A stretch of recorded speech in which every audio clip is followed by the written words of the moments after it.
started. Does anyone want to get out?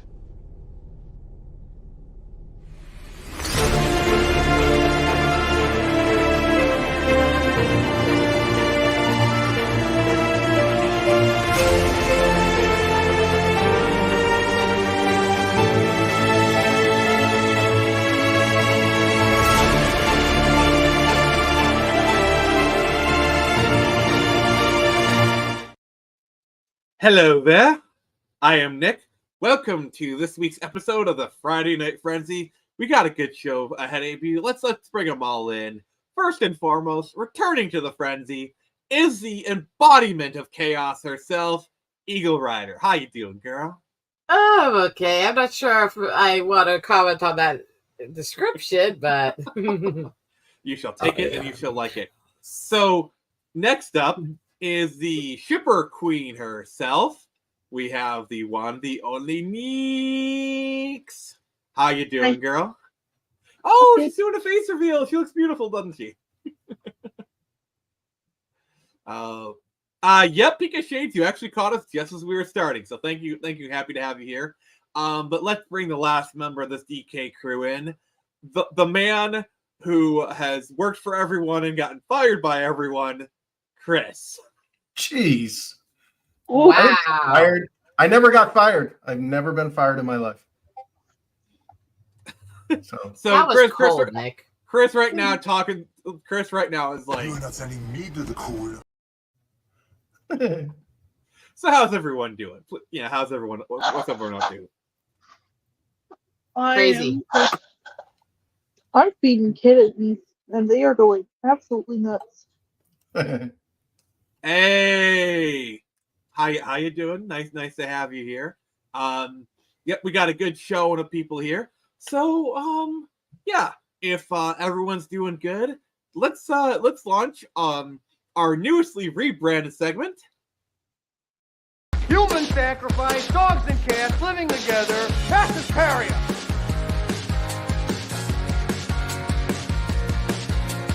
So we've always had many topics kind of at the top of the stream, but now I'm branding it. Now I'm putting a stamp on it. Now we have actual intros. Welcome to Headline Hysteria, where we got 3 really cool topics we're going to talk about. But let's kind of get the big one out of the way. So apparently Kotaku is dead. Oh Yay! no. I mean, Anyways. Yeah. I don't want to celebrate somebody's demise because there's always innocent employees, but at the same time, they so richly deserve it also. So it's like a mixed feelings, you know? So Chris, do you want to go over what exactly what's going on? They're not making money. They basically turned a game site into an editorialized SJW platform that nobody reads and nobody cares other than their own little circle jerks. And as a result, their parent company, who looked at them, said, you guys need to make money, and put an ungodly, impossible task on them because A, they don't give a crap about games, and B, the amount of work that they're actually required is about whatever 1,000. Well, it's probably 1,000% of what they normally do. Instead of just writing crap articles about how terrible white men are. Yeah, So apparently they're being tasked. Each person is being required to pump out 50 game guides a week. Okay.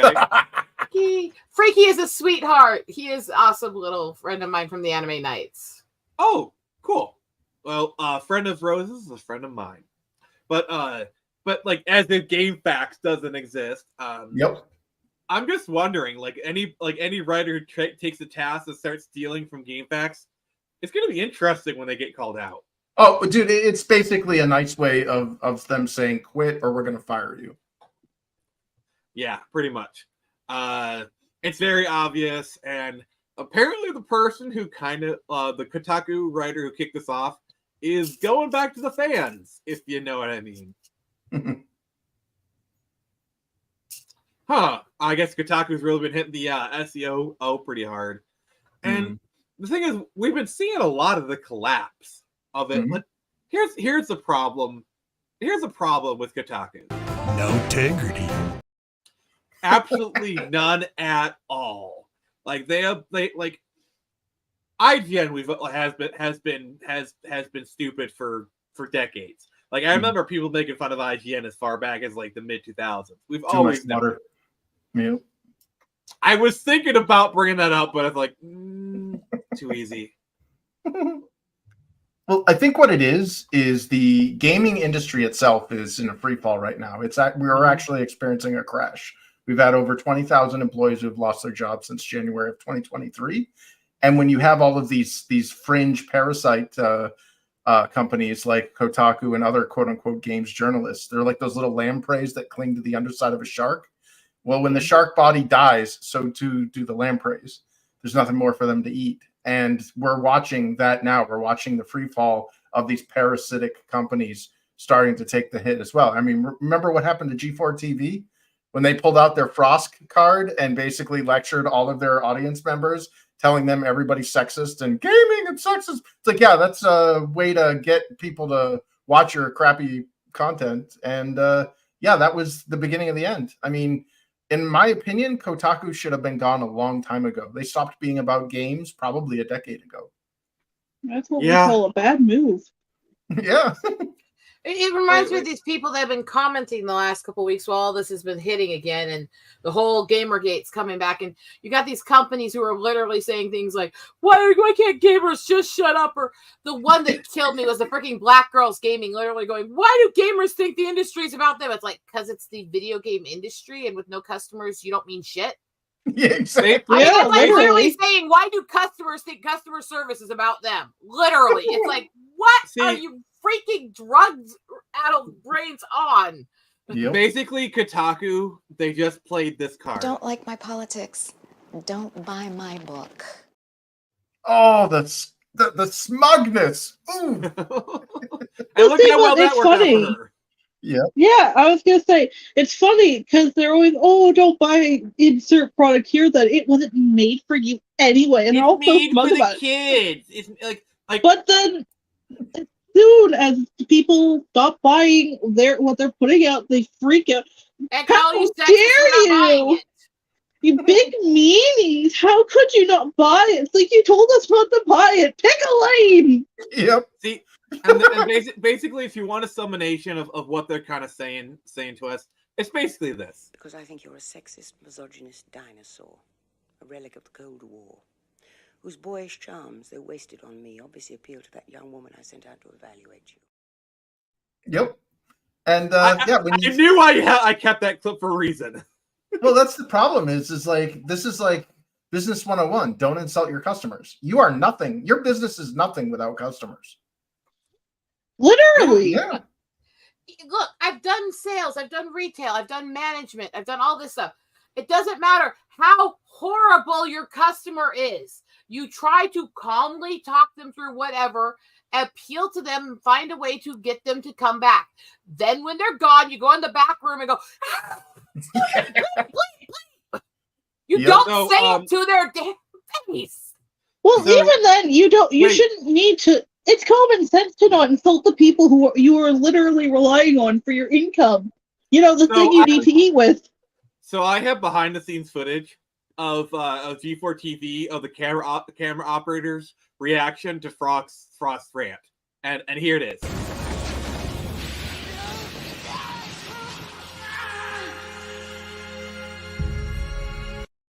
It was at this moment that he knew. He f***ed up. I'm sorry. I'm having so much fun. Yeah. Yeah. So Yeah, they literally did. Yeah, and we've been. You insult a man, one of the greatest mangakas to ever live, someone who shaped the childhood of millions, if not billions, of children. Mm-hmm. And it's literally right after he died. And people are mourning that fact. And you decide, you know what? Screw that guy. Out in public for the whole world to see, and you don't think that's a terrible, stupid thing to do? Well, I'm sorry, did your parents drop you on your head? Well, it's also really telling when you look at them do this. This is a cycle you see repeat over and over with these types. The hardcore SJW personalities on both sides, they wait until somebody dies and then start bad-mouthing them. They never say it when the person's alive. They never And it's always these unconfirmed BS accounts of supposed things that prove this person was so horrible and evil. Meanwhile, most of these people on both sides still idolize a lot of icons in literature and history who were legitimate monsters outside of their literature. But you can separate the art from the artist there. You can separate Alice from Lewis Carroll and the crap he did with nude stuff with his cousins, but you can't freaking separate somebody saying something that hurt your fifis from their art today. That's weird. That's a disconnect that's absolutely insane. Or like imagine like how many people, like when Stan Lee died, all the people that like came out and like were dragging him, or they use him as a prop. Like the thing that was really disgusted me was after Kevin Conroy died. Like, oh, he was gay. Batman was gay. Like, okay, and you know what? Did we not already know that? Yeah, we already knew it. We didn't care. Yeah, we didn't care one way or the other. Also, you know who else is gay? Ian McKellen. Magneto is gay. You know what? Nobody cares. I've known Ian McKellen has been gay for 20 years, and I don't give a crap. Well, I mean, I heard about it a long time ago when I didn't care. It's like, in 1 year out the other, I completely forgot it until you brought it up because it didn't matter to me what's so freaking ever, because I don't care who he's stooping behind closed doors as long as it's consensual. Yeah. The only thing I care about those actors for is, shockingly, their acting. And whether or not they were like actually decent people. Oh my god! And McKellen's an awesome actor. He is amazing. Yeah. And I love so much of the stuff he's made. It's not even funny. I think he's brilliant at the stuff he does. And the thing I respect about Ian McKellen is he's very open with him being a gay man, and he does some politics, but he never shoves in people's faces. He's I'm a gay guy, whatever. Yeah. Well, that's the thing. It's like he's based. I remember there was this YouTuber when Gamergate 1 first came out, and she made this brilliant kind of analogy video about blueberry pie, and she's like, basically she leveraged the pie as elements or facets of something, but it's not the entirety of the pie. Basically, she's like, I'm Asian, but that doesn't mean that that's my only aspect of my existence. I'm a woman. No, that's the SJWs. Yeah, and that's what she was getting at, because when the original Gamergate kicked off back in 2014, hashtag not your shield. Yeah, that's exactly what it was. And I saw a lot of women, especially a lot of non-white women, stepping up going, dude, I'm not playing your game. Yeah.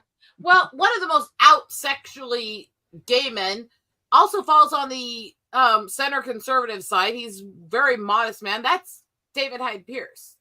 Mm-hmm. And yet, how often do you see him out there bad-mouthing people who aren't like him politically, socially, other stuff? Or he's just genuinely nice to everybody and funny. That's the difference. You don't have to shove it down somebody's throat, or as Tim said, in their back doors. Another person that I have some respect for is Eddie Izzard. Like, he is a little bit out there, but he's not. Oh, okay. No. He's the one that went out there and basically said being a woman or not means what you're wearing that day. I retract my statement. Sorry, he's one of the ones that literally ticked me off last year, because he basically said that being a woman is just how you're dressed. Well, isn't that the same as blackface? They just use woman face instead? Yes. Like, I'm sorry, I didn't mean to burst your bubble on that one, but women are a repressed minority. Or the best one that's like, one in 4 men commit suicide, women most affected. Yep, rain falls. Yep, women most affected. Remember Hillary Clinton's quote? The real victims of war are women. They lose their sons, their husbands, and their brothers.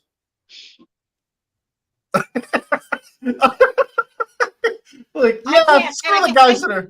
Look, I could call out the ridiculousness of these people who bash men and make fun of these men's issues and stuff. It's like, dude, you're hurting your cause too. So yeah, there is an overlap of when they hurt women by how they respond to this stuff, by how they promote it, or the fact they don't care about the men's stuff.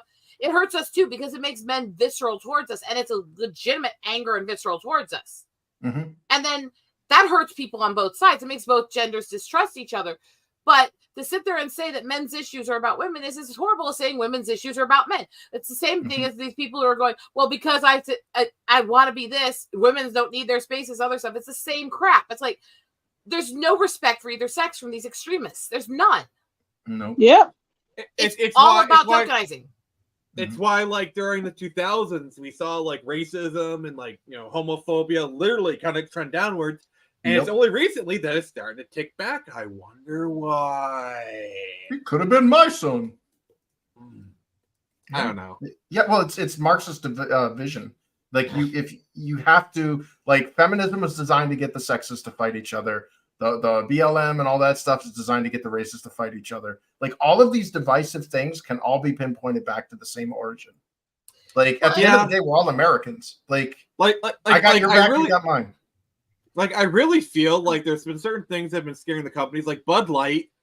I feel like, have you noticed, like, after Bud Light, there's kind of been more of a ramp up of the divisive stuff? Because, like, I feel like Bud Light really kind of scared the crap out of them. Yeah. I was going to say to the whole comment about feminism, we have to look at the roots of feminism. And the fact that they are lying now and claiming the feminists were suffragettes, which, by the way, they weren't. If you actually look up the early literature, both from the feminists, the feminine mystique, and all the stuff before it, look at the stuff they were writing, and look up these public speeches, the writing and literature from the suffragettes. They were rivals. They hated each other. The suffragettes thought they were extremist bimbos, literally. Yeah. And they hated each other. They usurped the movement, and they claimed, well, we're really the egalitarians, not the suffragettes.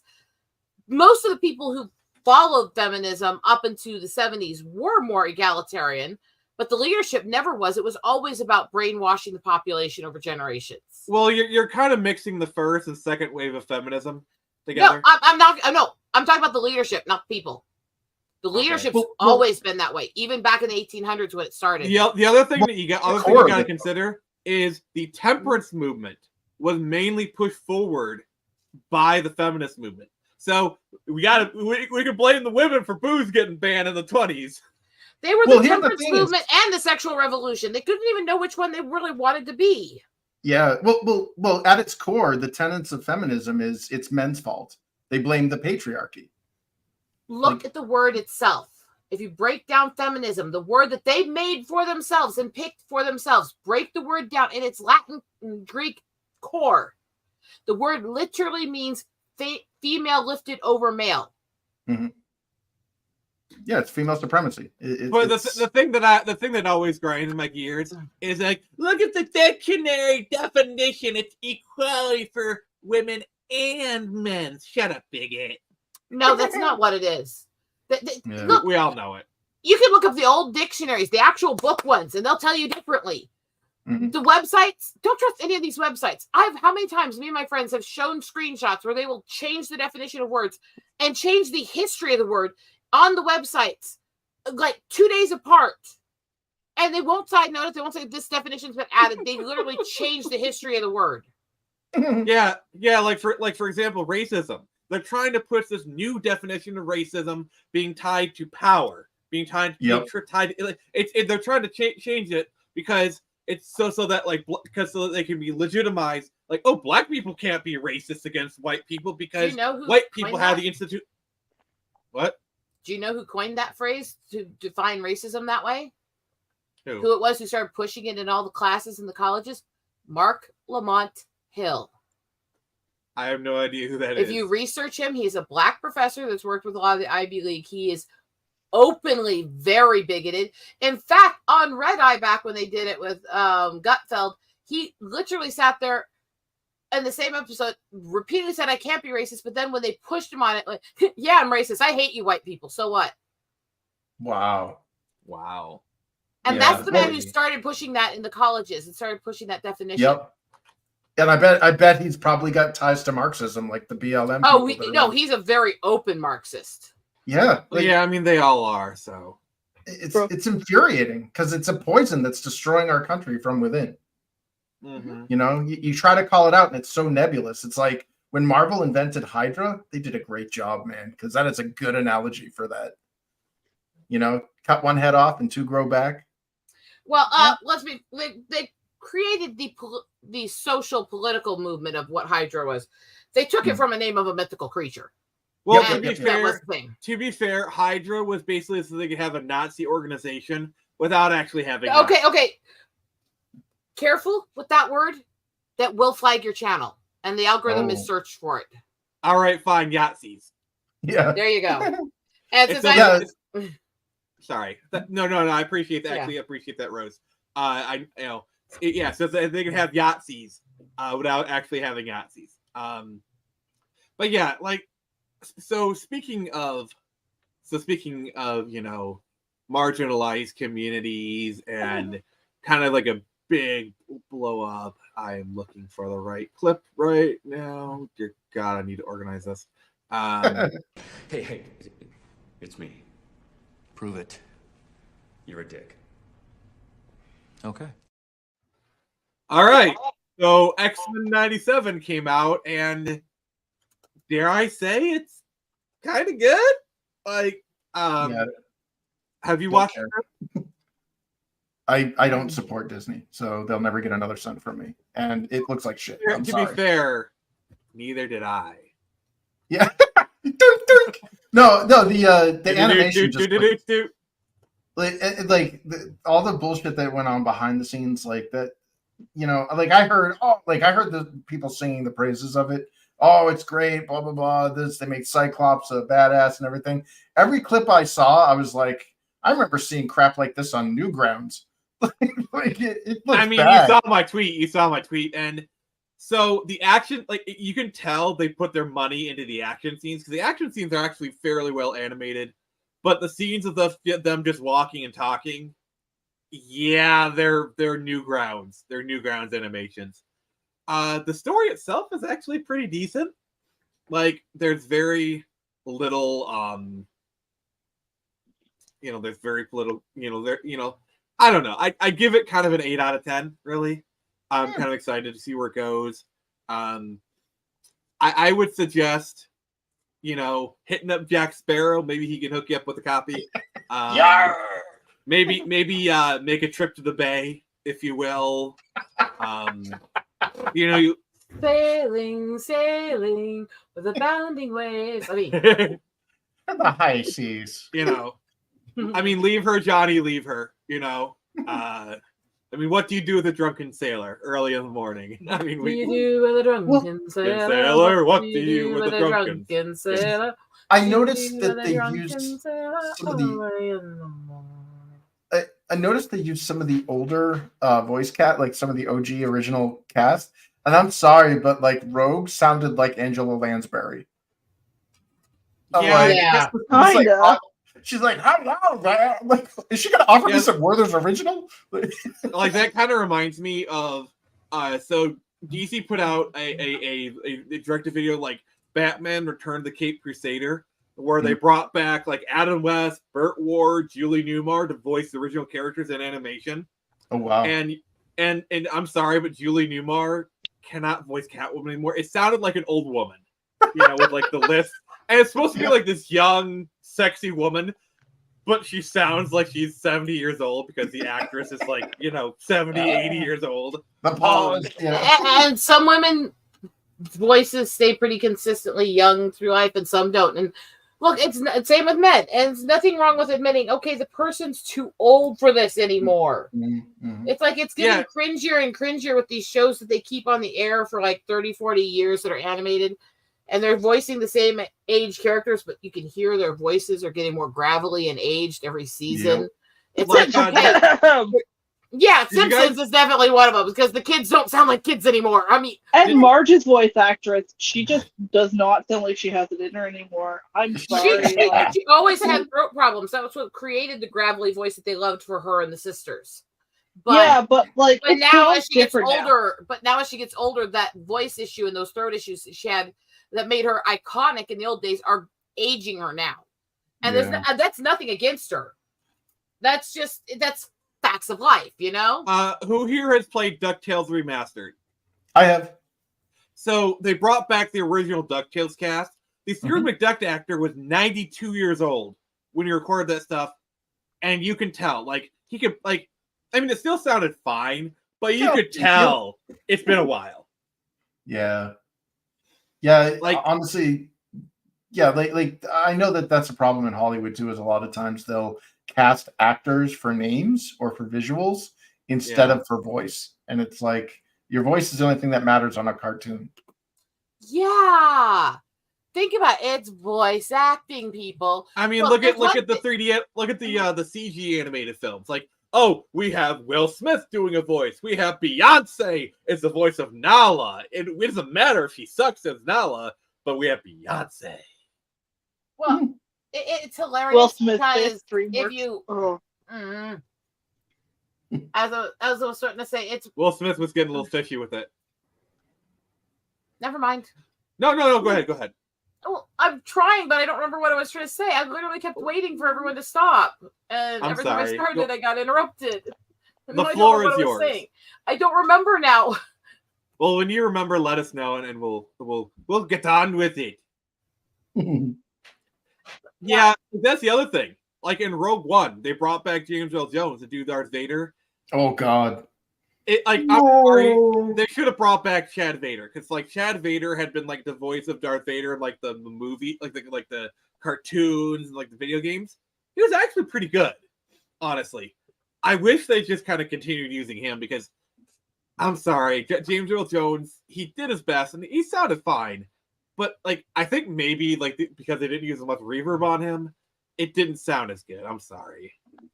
Well, his voice has aged a lot. I've noticed that even without the reverb, when he did like guest vocalist stuff in cartoons and stuff in the 80s and 90s, even when he played a ghost in Garfield, they didn't do as much of the Vader reverb, but you could still hear the Vader voice. Yeah. But the things I've heard from him recently, it just doesn't sound the same. And again, it's aging. It's nothing against him. He's a freaking legend, okay? What's really crazy is like if you listen to his Mufasa, it sounds nothing like Darth Vader. Like his Mufasa, you get like if you told me Darth Vader played Mufasa, I would not believe you because those voices sound totally different. I mean, I could tell it's the same person because of I know a bit about voice recognition, but it wasn't obvious, you know? Yeah.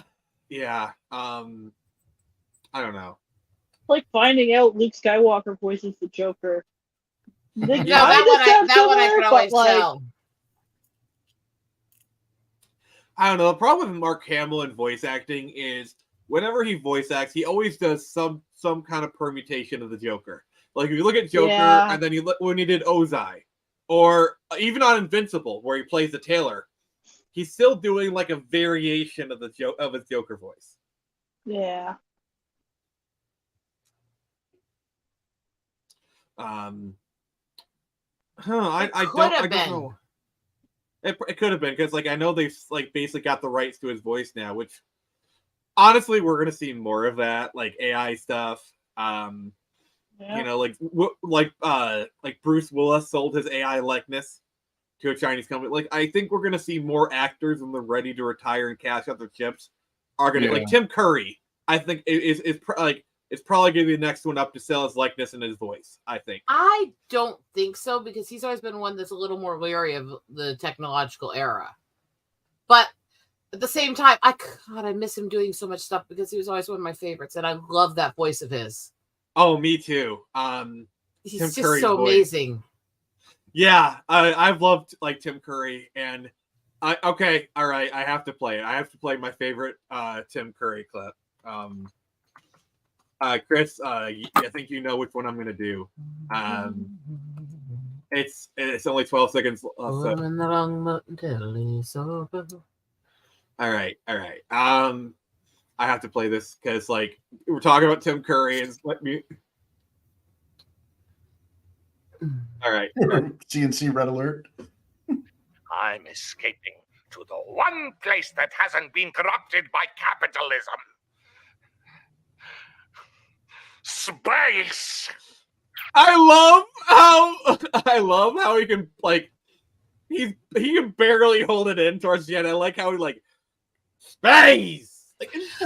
I remember. Okay, weird Ewan. If you remember the show Psych, there was an episode he was in where he was basically playing the equivalent of Simon Cowell, and literally the whole episode was him trying to figure out who wasn't trying to kill him and keep him alive. Oh my god! It was a great episode. It was freaking phenomenal. Can you picture Tim him with that Simon Cowell attitude? Tim Curry is just that actor where it doesn't matter what he's in, he just makes everything better. Anything can happen on Halloween. Your dog turned it into a cat. If you know, you know what I just referenced. Oh my god. Nix, what's your favorite Tim Curry performance? Oh, I can't decide. But he's done a lot of really great stuff. I think the one where I could say my first knowing it was Tim Curry would have to be Scooby-Doo and the Witch's Ghost, where he played the villain. Oh, I'm sorry. I have to do this. Smashing. Because he came back and did the villain for Scooby-Doo video game. I forget which one, but honestly, the dude just takes every role and goes. Doesn't do just 100%. He goes all above and beyond to do 150. I mean, he's just a sweet transvestite, some transsexual from Transylvania. Which, oh my god, he owns that role. Oh my god. Dr. Frankenfurter. Yeah.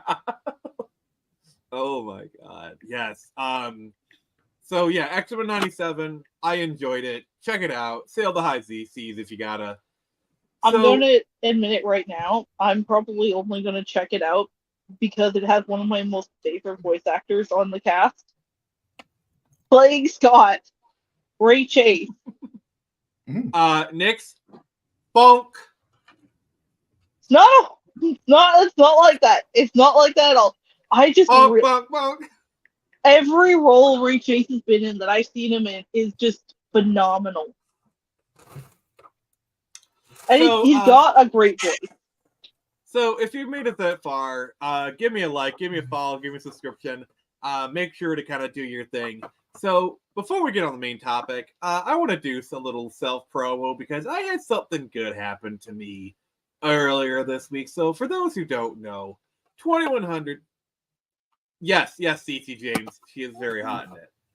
For those who don't know, I recently released a trade paperback for 2100 Samurai, Big Trouble in Neo Detroit. This collects the first 2 issues, and I'm putting the link in there right now. So if you go there, it's also available at Walmart, Amazon.com. I'm trying to funnel people to the Barnes & Noble. Thank you. I'm trying to funnel people to Barnes & Noble because I want Barnes & Noble to be like, wait, why is there why do we have this book called Turn Samurai got 200 copies sold in a week? What is going on? Hey, thanks for coming around, Pika Shades. I appreciate you. But yeah. So this is courtesy of Critical Blast. So I'm partnering with Critical Blast Publishing to get this done. And then issue 4 is well on its way. We're doing really good, and I appreciate you all. So yeah, please check this out if you can. I have a copy coming to me, and I'll be more than happy to show it off. So yeah, this is a big deal for me. Good work. And I appreciate you, Black Reaper Kai. Thank you for following me on this journey. And honestly, if I'm just gonna take a moment, I just want to thank all y'all for joining me. Not just my co-hosts, but also the people in the audience. You guys are all awesome. You've been really supportive of me, and I just want to say I really freaking appreciate you. And also Eagle, Nix, Chris, and Jared. Also Jared, F you, but still I love you. I love you. And if Jared, if you're watching this, Wonder Bat. Oh damn. Oh, that's it. That's interesting. That's But yes, let's get on to the main topic here. Remember why you are here.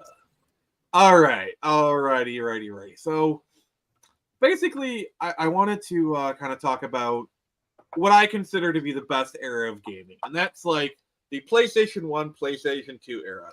So to kind of set some ground rules, we're talking about roughly 1995 to 2005.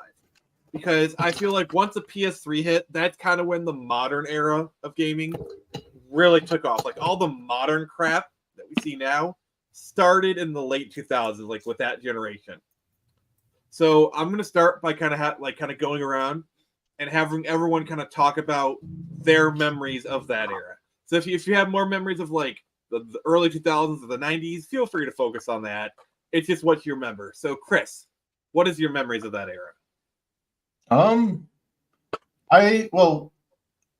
remember not really considering myself a gamer during the Atari era. I wasn't impressed. My parents bought me this cheap piece of crap called the Coleco Gemini, and it was like a roll of the dice whether or not the Atari 2600 games even worked on it. So like half of them. So basically, it was like an at games clone console. Yeah, it was garbage, and it was the family console. And then when the 8-bit era, or I should say, when the Sega Master System /NES era rolled around, that was kind of like my first foray into video games, and I enjoyed them, but it was still more of like a passing hobby. I wasn't really fully dedicated to it. When the 16-bit era came around, holy crap, I was all in. And we like all sorts of RPGs on the Genesis, Street Fighter 2 on the SNES, all that stuff. But it really, really ramped up when the PS1 came, because that was when we started seeing CD Red Label audio, or CD, Red Book audio. We started getting music videos. Like I remember the Road Rash on the PlayStation 1 when it had its opening from Soundgarden's Rusty Cage. And I was like, this is awesome. Gaming has arrived. And then Wing Commander, Heart of the Tiger, and the Price of Freedom or whatever. Like those were great games. And yeah, my first game, I actually sold my SNES to Funko Land for a PS1 so that I could get Tekken 2. So yeah, this to me was like it doesn't get much better than this. And in all honesty, it doesn't get much better than that. Yeah, and in all honesty, the only thing that's changed between now, what we're seeing on the screen, and what we have today is graphical fidelity.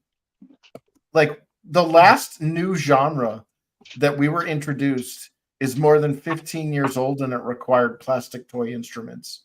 Everything is so risk averse now that everything has a number next to the title, and everything is just same, or it's a marginally interactive CG film, or it's just another 20-plus-year-old game design with a new coat of paint slapped on it. Yeah, and like I'd say like the PS2 generation kind of like gave us the open world genre. Like that's when that started to blossom. Like, but yeah, like even in the indie scene, like the Metroidvanias, the roguelikes, that genre is still old. Like even if it only really took off in the 2010s, the genre itself is still old. Like Castlevania Symphony of the Night. Yeah. And lots of other games. Yeah, those on like the Saturn. I mean, heck, Rogue itself is older than the Atari. Like the game Rogue, which like the roguelikes are based off of. Oh, wow. That like, yeah. Like, look at the history of Rogue. It's actually really fascinating. Yeah, man. Like, I remember the first time I played Resident Evil, I ended up getting the director's cut. I was at the store called Babbage's. It doesn't exist anymore. But I was at Babbage's. GameStop. Yeah, well, everything did. EB Games, all that stuff. Well, no. What I'm saying is Babbage's is what became GameStop, and then they bought everything else up. Gotcha. But I remember I picked up the original Resident Evil and brought it to the counter, and it was in one of those like taller and thinner cardboard boxes. Yeah, the long box.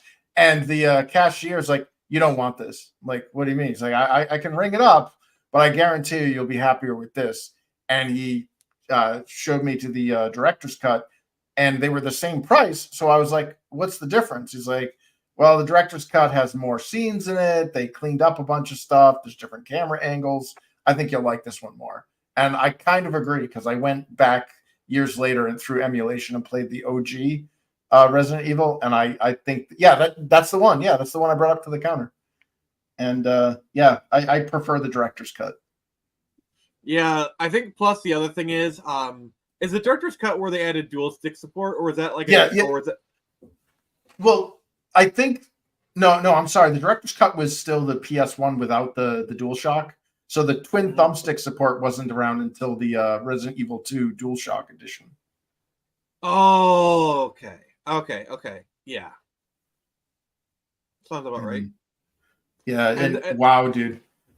I mean, firing that up for the first time when the games that you're used to are on the SNES or the Genesis, like that was like a whole other trip, dude. The intro there, the movie, you know, the no, Joseph, you know, like all that stuff. It's like, holy crap, I'm watching a movie. And yeah, the polygons were rudimentary for their time and everything. Yeah. Yeah. Like imagine going from like playing Super Mario World on your Super Nintendo to this. You know. That I missed that technological jump because we didn't get that from the PS1 to the PS2. We just got more higher res and more higher poly counts. And we didn't get that from the PS2 to the PS3 because again, it was just a refinement of the existing tech. And then PS4, same thing. It just kept getting better and better graphic fidelity, but it wasn't like something new. You know what I mean? Like we didn't go from sprites. Oh, sorry. Like I always feel like, see, my problem is I look at your average PS5 game, and then I look at they look like PS4 games with better lighting. Like, yeah, it's hard to tell. Like you can tell between a PlayStation 1 and PlayStation 2 game, PlayStation 3, easily. PlayStation 2.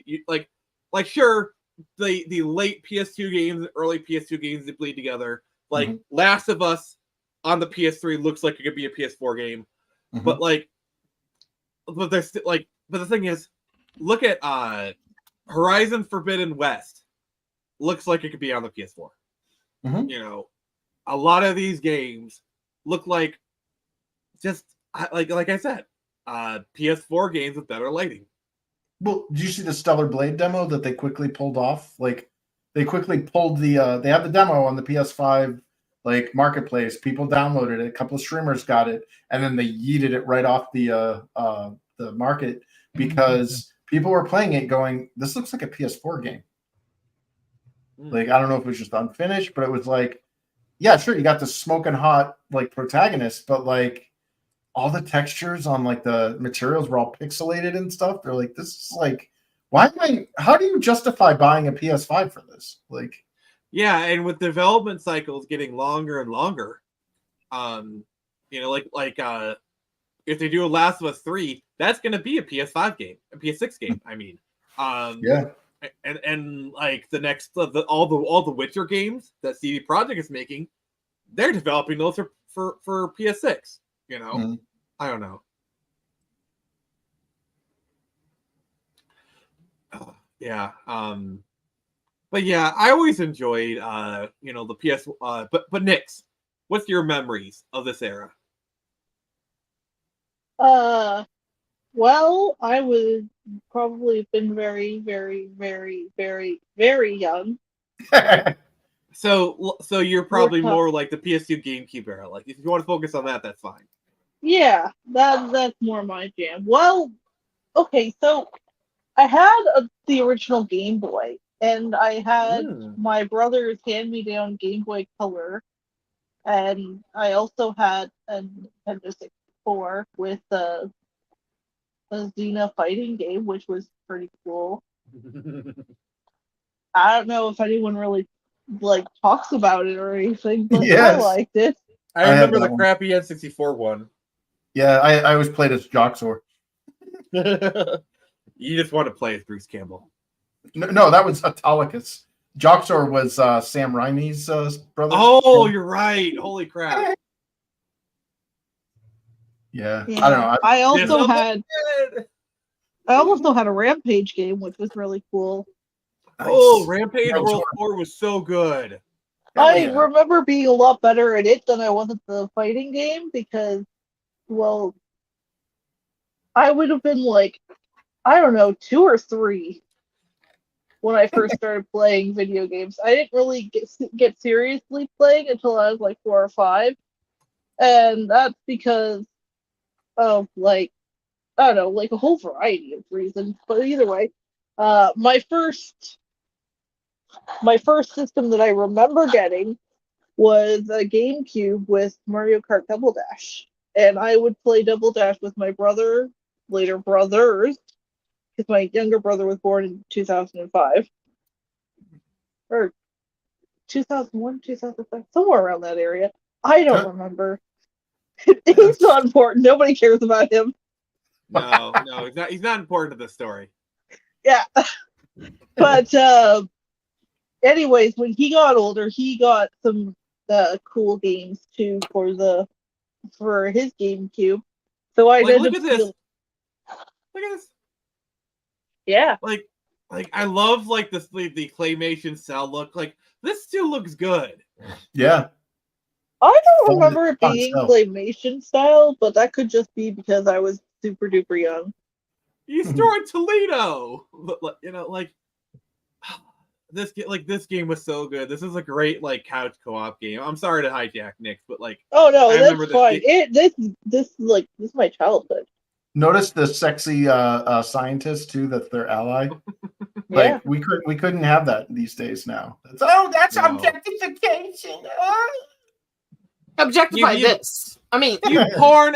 Wait. If we're gonna do it properly. All right. Objectify this. All right. Somebody clip that, please.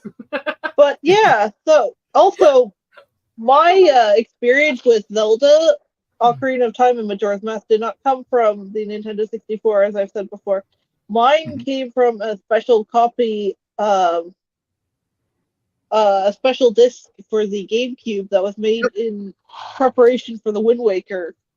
And it was great because it had a Zelda retrospective mini-movie, a demo for Wind Waker. It was like 20 minutes. And I think I played it so often that part of the disc just wouldn't play properly anymore.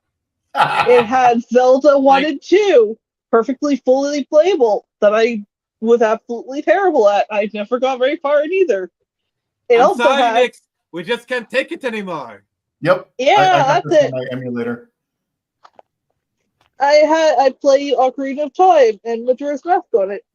So it had like 4 games, a demo for a new game, like 2 movies, little mini movies, not really movies, I guess, little videos, and it was pretty great up until the disc. It's fairly scratched up now, but Majora's Mask and Ocarina of Time, well, all 4 of the games still work. The little mini movies don't work very well, and the demo doesn't work very well, but the important stuff does. The important stuff works. Yes, that's what's important. If the important stuff works. But yeah. Oh, sorry, I heard some like sound stuff. But yeah, I had that in like the 2010s. That was actually a really cool disc because it had like all those games on it. The one thing I miss is Nintendo in the Super Nintendo era, N64. And then the GameCube, they had the accessories to play your Game Boy games on your home console. You know, you had the Super Game Boy, then you had the transfer pack. That really, I really never had any of those. Oh, the transfer pack was so much fun. For like Pokemon Stadium and all that stuff. Oh yeah. And then like the Game Boy player for the GameCube. Oh my god, that's still an amazing piece of kit. The 4 swords. Did you ever do that with the GBA? Hook it up to the GameCube? No, I've always because I didn't have 4 people to play with. Yeah, I'm trying to get it emulated. I only had 2 people, but yeah. One of these days, if I ever like meet you guys in person, I'm gonna try and get like a game of 4 swords going. Like I'm gonna have like a modded GameCube and like get like all the stuff together. Like, okay, we're gonna do this. We are actually gonna do it this time. Like it's gonna be fun. That's what I loved about the that era of Nintendo consoles is the idea that it's about couch co-op, or it's about couch like it's about getting people around a console. Like that's why the GameCube, that's why the N64, that's why the Wii, they all supported out of the box for 4 controller inputs. There was no special thing you needed to buy. Yeah, I didn't like it. I didn't have friends to play with. I was a friendless loser. Thanks for reminding me, Nintendo. Oh, what? You can't play Four Swords because you're a friendless loser? Rip. Sucks to be you. I mean, like, we can't talk about multiplayer in this era without bringing up the Big Kahuna. Like, oh my god, I like, call him job. I mean, I'll job. What the heck? But like, I've actually tried to go back to this game, and it's actually really hard to control. Like, this game hasn't aged well. I'm gonna be honest with you.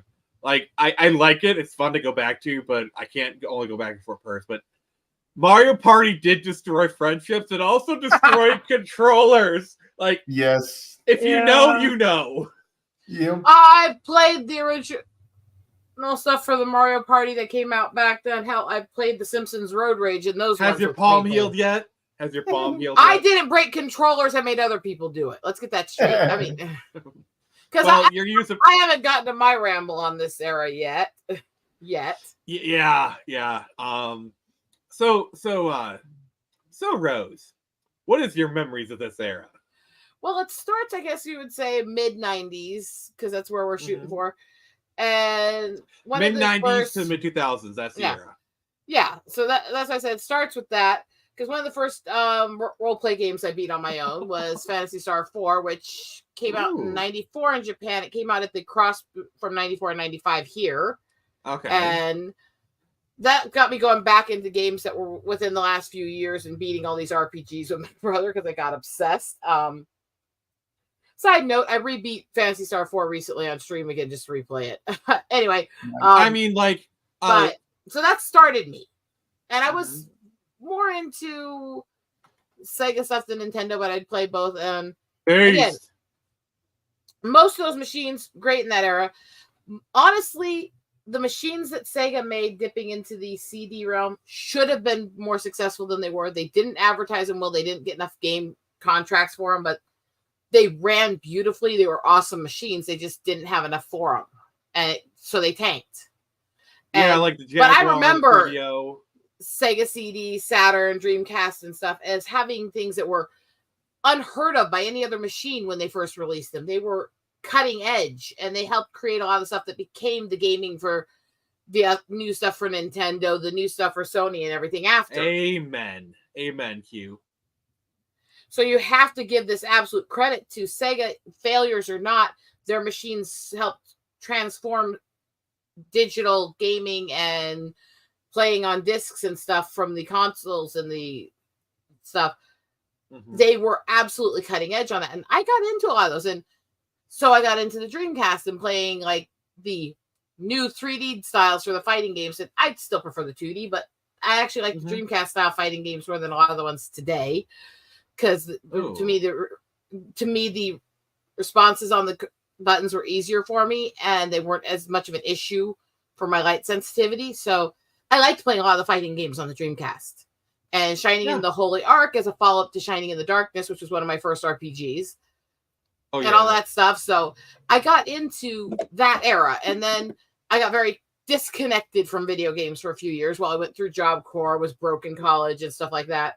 And it wasn't until basically late in the college time, right before I moved home again, that I started getting into doing the Mario parties and karts and road rage and all that stuff. And that was mostly just because we liked finding an excuse to kill each other while we hung out in our groups after classes. That was in the era when people were still doing LAN parties with their computers. I mean, I'm sorry, Q, but do you think, like, we're a bunch of broke boys here. Do you think we were rich enough to afford a Neo Geo? Well, originally those were just for rentals, and the system itself cost over $1,000, and each game was about $299 back then. So, which, to be fair, they were arcade perfect. Yep. Yeah, and there was even an interchangeable card because the home console or the rental version was called the AES, and the arcade version was called the MVS, and there was an AES MVS card where it was like your memory card, like on your PS1. You plug it in, you pull it out of your console, you walk into the arcade, you slide it right into the spot, and you could resume where you left off in the game at home. Yeah, and people don't realize the MVS, like the actual arcade machines, use carts. Yep. And like nowadays, there are people who make consoleized MVSs. Like that's actually how Analog got its start. You know, like Analog people who make like the Super NT and like the Pocket or whatever. They got started doing consoleized MVSs, like out of wood. Okay. You know, you pay like $2,000 for them, but they were nice. Yeah. So that stuff was fancy. So when I got out of college and stuff, and I moved home for a short time before I got married, was right at the end of your time frame you're talking about, right in that 2004. 2005 range. And at that point, I gotta admit, while we were killing time, wait after work and stuff like that, I'd hang out with one of my brothers and we'd play like the old StarCraft stuff, the original Warcraft before it was World of Warcraft, where you're actually playing more like Risk style against each other and stuff like that. And yeah, the RTS. I miss the style where I'm not a fan of multiplayer games, but I'll tolerate it if it's a small controlled multiplayer. When you get into these online games, you're so based on interacting with other people you don't know. Screw that. I hate that. I hate it so much. We're just talking about gaming in like 95 to 2005 kind of talk stuff. But yeah, Rose, continue. So yeah, the reason I like that era's games a lot more than today is because it's so hard to find good games in roleplay styles and other styles that don't have all this MMO crap stuck in them, where you don't have to interact with other players and do stuff with other players playing, where you can just grind and beat the story and save the princess on your own. You don't need somebody else playing with you. You don't have to listen to some foul-mouthed e-girl telling everybody what she did sexually over mics or other stuff. You just could sit down. You don't have e-girls doing a Fortnite stream where like it's played over her butt. Yeah. That actually happened recently. I don't know about that. Yeah, I know. I saw that. It's like, can we just have just gaming to game? Well, Eagle, I don't know if you're aware, but like one of the things about like this remaster era is sometimes we actually get good remasters. Like Age of Empires 2 actually has a really good remaster. I don't know if you're a fan of that game, but that game actually had a really good remaster. That's not what I got into. But then again, what I got into is what I could get clearance cheap, or I could get somebody that I know to give me. Because I was a very, very broke girl most of my life. Oh, trust me, I'll get into raiding Office Max's $5 PC game bargain bin in the early 2000s in mine. Oh yeah, that's still more than I usually paid. Let's just put it that way. Yeah, but so before I get on to my section, I just kind of wanted to highlight. So this is like the beginning of our timeline, but can we just take a second to marvel at like how many bangers came out for the Super Nintendo back in 1995? Like almost so many quintessential games came out in this era. Like, just look at it. Like all these amazing games. And you got to realize this is the era where the PlayStation and the Saturn were doing it. Saying just so many amazing games came out. But yeah.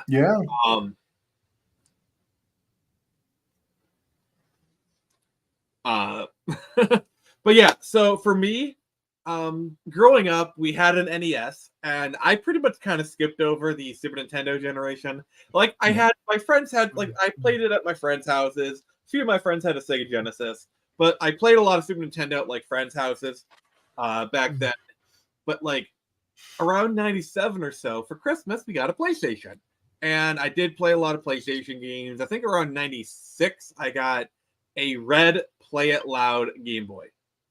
Okay. And then the other thing I got in like the late 90s was a computer. So I've kind of always been a PC guy to a degree. And I got my own computer, like a decent kind of computer in 2004. It was like a Walmart computer, but it was like one of the nicer ones, you know, kind of things. Like pretty decent. I think it was like $400 Walmart desktop PC. So like it was okay. And I played a lot of PC games back then. Like I said, the parents would always go to like the Office Max or something and they say, "Hey, go whatever, go look around." I'd always go to the PC game section, and like sometimes if I bugged my mom enough, she'd just buy me like a $5 to $10 game to shut me up. And then I discovered emulation back in the mid 2000s. That was fun. Played a lot of Diablo 2. Like, that was fun. Roller Coaster Tycoon 2 was a favorite of mine. And then I had a Game Boy Color, then a Game Boy Advance. Like, yes, I've always been like PC and handheld gaming has kind of always been my thing. And then, yeah, the Game Boy Advance is so good. GBA, dude, that was a SNES in your pocket. Literally. Yeah. And like getting all of those like PS1 ports, like it blew my mind. Super Mario World in like that tiny little cartridge, or like the first time I played A Link to the Past was the GBA version. Oh, nice. Yeah, and I love. I mean, it's like, see, this is like I'm so used to the GBA version. So every time I go back to Super Nintendo, I was like, wait, where are the sound effects? Because they took Link's like sound effects from Ocarina of Time and put it into Link to the Past. Like, Link's Awakening was my first Zelda game, like the one on the Game Boy. That was my first Zelda. Obviously, Pokemon, was a big part of my life. I had Pokemon Silver. But yeah, PS1 is my favorite console of all time, hands down. Gonna scroll back up here. Digimon World. Like, did anyone play the Digimon World games back in the day?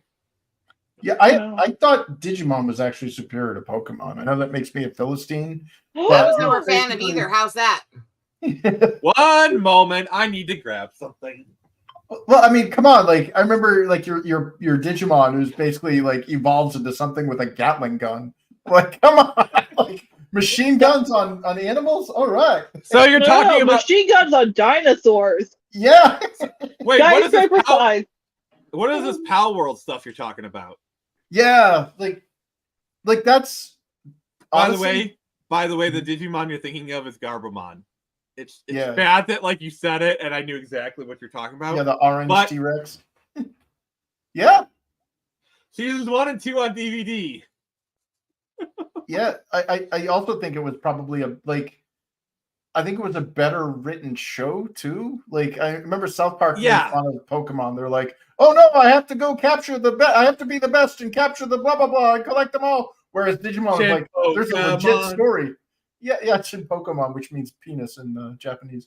But yeah, but yeah, the Digimon story. I watched it with my nephew because I wanted to basically filter all of his content, and I was like, this isn't unbearable. This is actually pretty decent. Like, the characters were actually tolerable. Like, there's a good story here. Yeah, it basically, like, honestly, like going back to season 1, it kind of plays out like a Sentai Power Ranger story. Because you got your five teenagers with attitude, and then later on you get your 6th Ranger, which is Kari.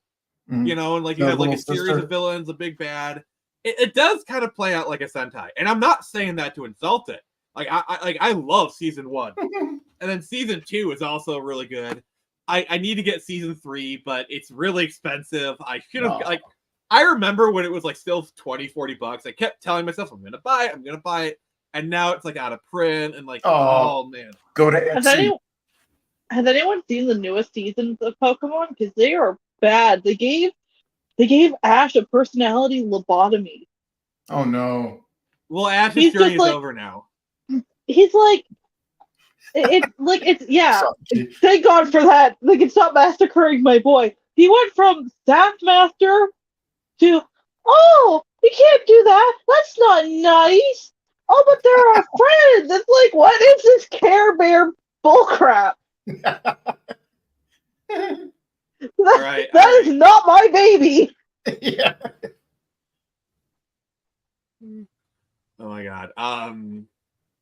Sorry, I tuned out when it became a Digimon Pokemon argument. What? Never a fan of either. Yeah. All right, Nix, this is for you, okay?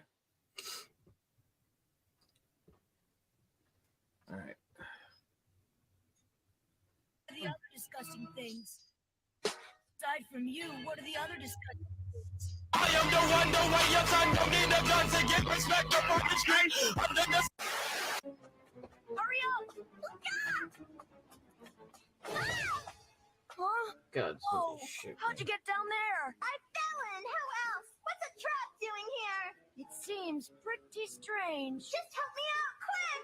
This is just not our day.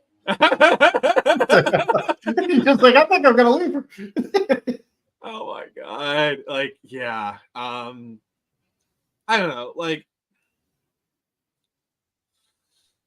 but yeah, Pokemon was great. I don't know. Like, memory cards were kind of cool. Like, I always loved how they kind of did this in like the PS1 era where it's like you could take your memory card to a friend's house. Like let's say like Yu-Gi-Oh! Forbidden Journeys. Like, you'd have your deck. And like you could basically battle with your own kind of decks. That's kind of cool. Like, I know online makes that irrelevant, but I think it's kind of what Chris said. The couch co-op in that era was just off the charts. You know, like the Dreamcast had some really good stuff. Soul Calibur was so much fun. Playing Mortal Kombat with your friends, you know. Yeah. Oh god, what was that? Oh, welcome to the Power Stone world. Oh my god. You ever play that? That to me, I preferred that over Super Smash Brothers when it first came out. Ah, I see you like Suikoden. Yeah. Oh, you play Castlevania. Yeah. I know. I Okay, when you Castlevania emulate games that- I did like. First. Yeah. Well, when you emulated MGS on the PS1 emulator, you really needed that second controller because there's no way to easily unplug and plug in a player 2 when you're technically emulating the machine. I also love when they did when they ported Metal Gear Solid Twin Snakes to the GameCube. Yeah. Oh, you like Super Smash Brothers? You like Mario Sunshine? Like, they added Nintendo ones. That was so cool.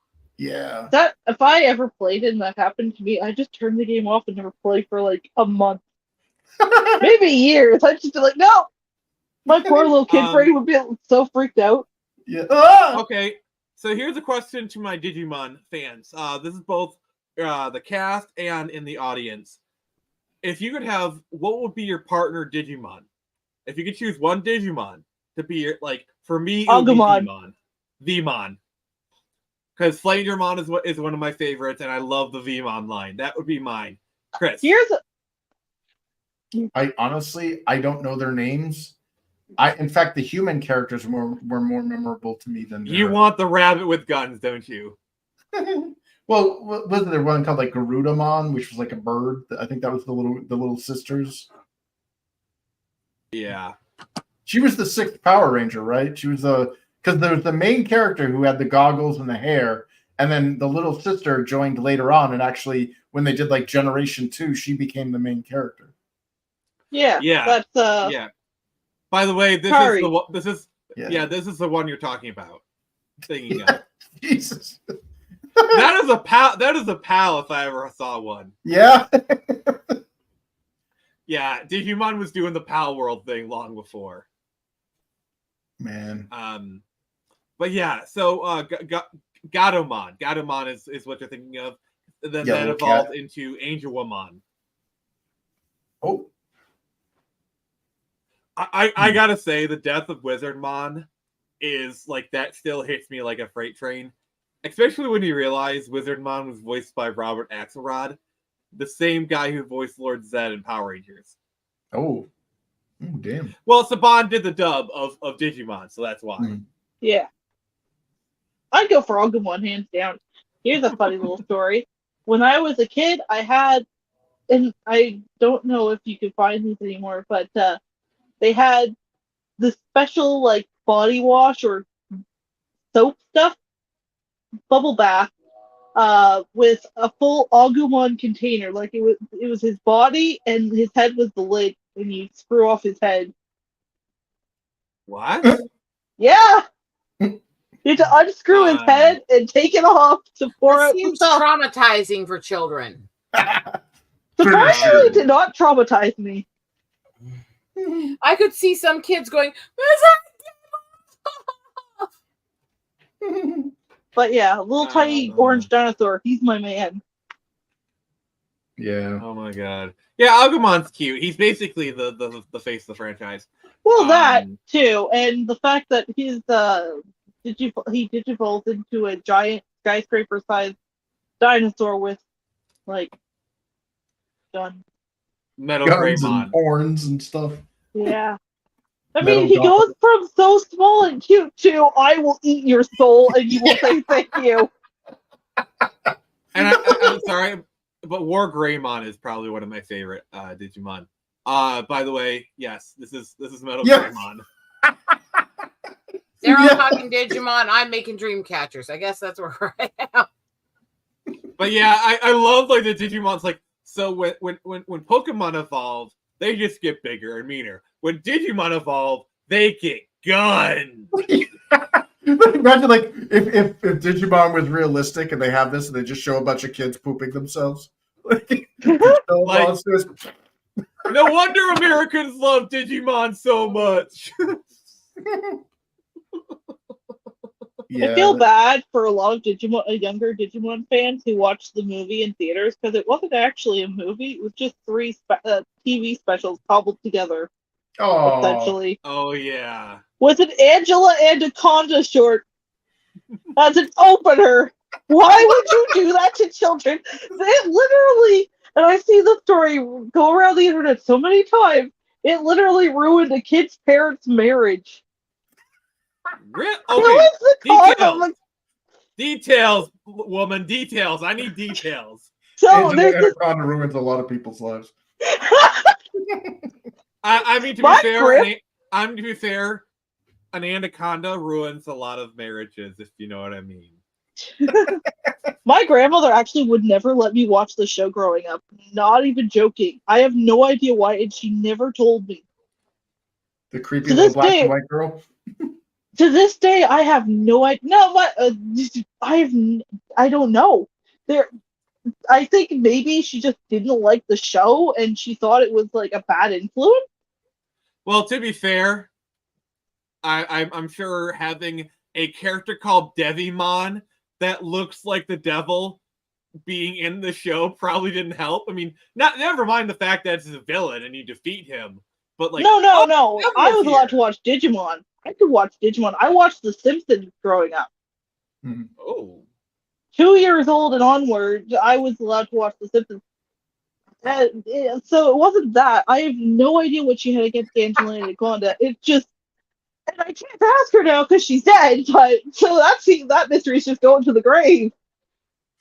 Rise from your grave. But yeah, so this guy went on a line at one point and talked about how Angela Anaconda ruined his parents' marriage and caused them to get divorced. Apparently, and he swears that it's a true story. Apparently, what happened was that he'd been wanting to watch the Digimon movie, and he didn't realize at the time that his parents' relationship was super rocky, and he was like a little kid at the time. So they're going to watch the movie. Angela Anaconda it comes up, and he doesn't. And he was like, but they didn't understand that it was just like an opener, or that the actual movie would come after. And his parents didn't speak very good English, apparently, so they thought that the mother was freaking out at the father, thinking he had gotten the wrong tickets. Wow. And they left the theater, the kids in tears, and the parents are freaking at each other. And then apparently later on they ended up getting a divorce, like shortly after. Damn you, Angela Anaconda! Yeah, basically that's what the post end was. Curse you, Angela Anaconda! And anytime I hear anyone talk about Digimon, that's all I can think about. Wow. Just so wild. Well, have you or anyone, any of your loved ones, been adversely affected or injured by Angela Anaconda? Call Sal. This is my reaction. What is your major malfunction, numbnuts? God, I'm thinking back to that horrible black and white girl cartoon. Like, what the hell was that? I don't know, my friend. Oh,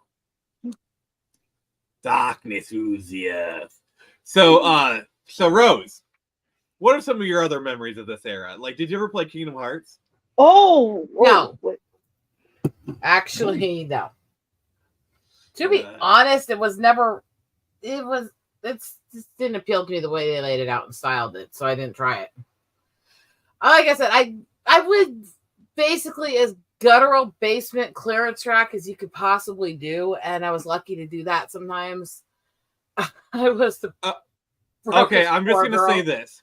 If there was a 2000s alt girl starter kit meme, I would put Kingdom Hearts, Hocus Pocus, Nightmare Before Christmas, leggings, and RAR on that. Take out Nightmare Before Christmas and Kingdom Hearts, and I'm okay with the rest. Well, anyway. no, I'm sorry, but it seems like because every alt girl of the 2000s, even kind of bleeding in the 2010s, if they played video games, they would not shut up about Kingdom Hearts or Nightmare Before Christmas or whatever. I don't know. Whereas I was very much a very dark gothic girl at that time, and I never got into any of that. So I don't know what. I'm not your stereotypical girl in any way, shape, or form. Let's just put it that way. So what you're saying is you're not like other girls? No, I wouldn't even say that because there's always outliers. I would say that I was extremely tomboy and old world gothic and not into the modern scene of it. So Nix, when I said Kingdom Hearts, you kind of perked up a little bit. So you want to cook? Oh yeah, but first I just want to say I found the actual post about the Angela Anaconda thing. So apparently, after they left the theater, they drove off in a rush, got into an accident in the parking lot, and the dad moved out a month later. Yeah, I think it was probably one of those things where it's like last straw. Obviously, Angela Anaconda. To be fair, if it wasn't Angela Anaconda, it would have been something else. Maybe they would have patched things up, but most likely something else would have been the catalyst. Apparently, he didn't realize at the time that it was also a way for them to spend some time together. So it was kind of like a bit of a date night kind of thing, but with the kid involved. Why would you want a kid on date night? That's cringy. Dude, their relationship died like Kung Fury's partner. Oh, hey Chris, were you there for the watch party we had in my Discord?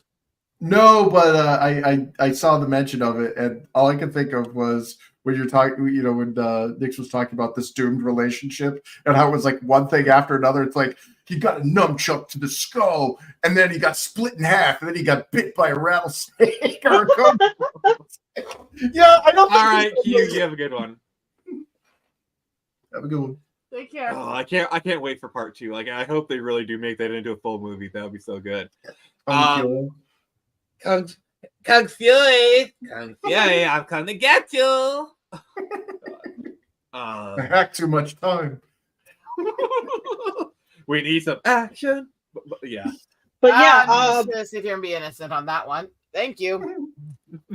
Kingdom Hearts. I didn't really get into it at first. I think maybe because I was really a little too young, but I got into it more later on the line. The only one game I've ever played was Dream Drop Distance, and that's because,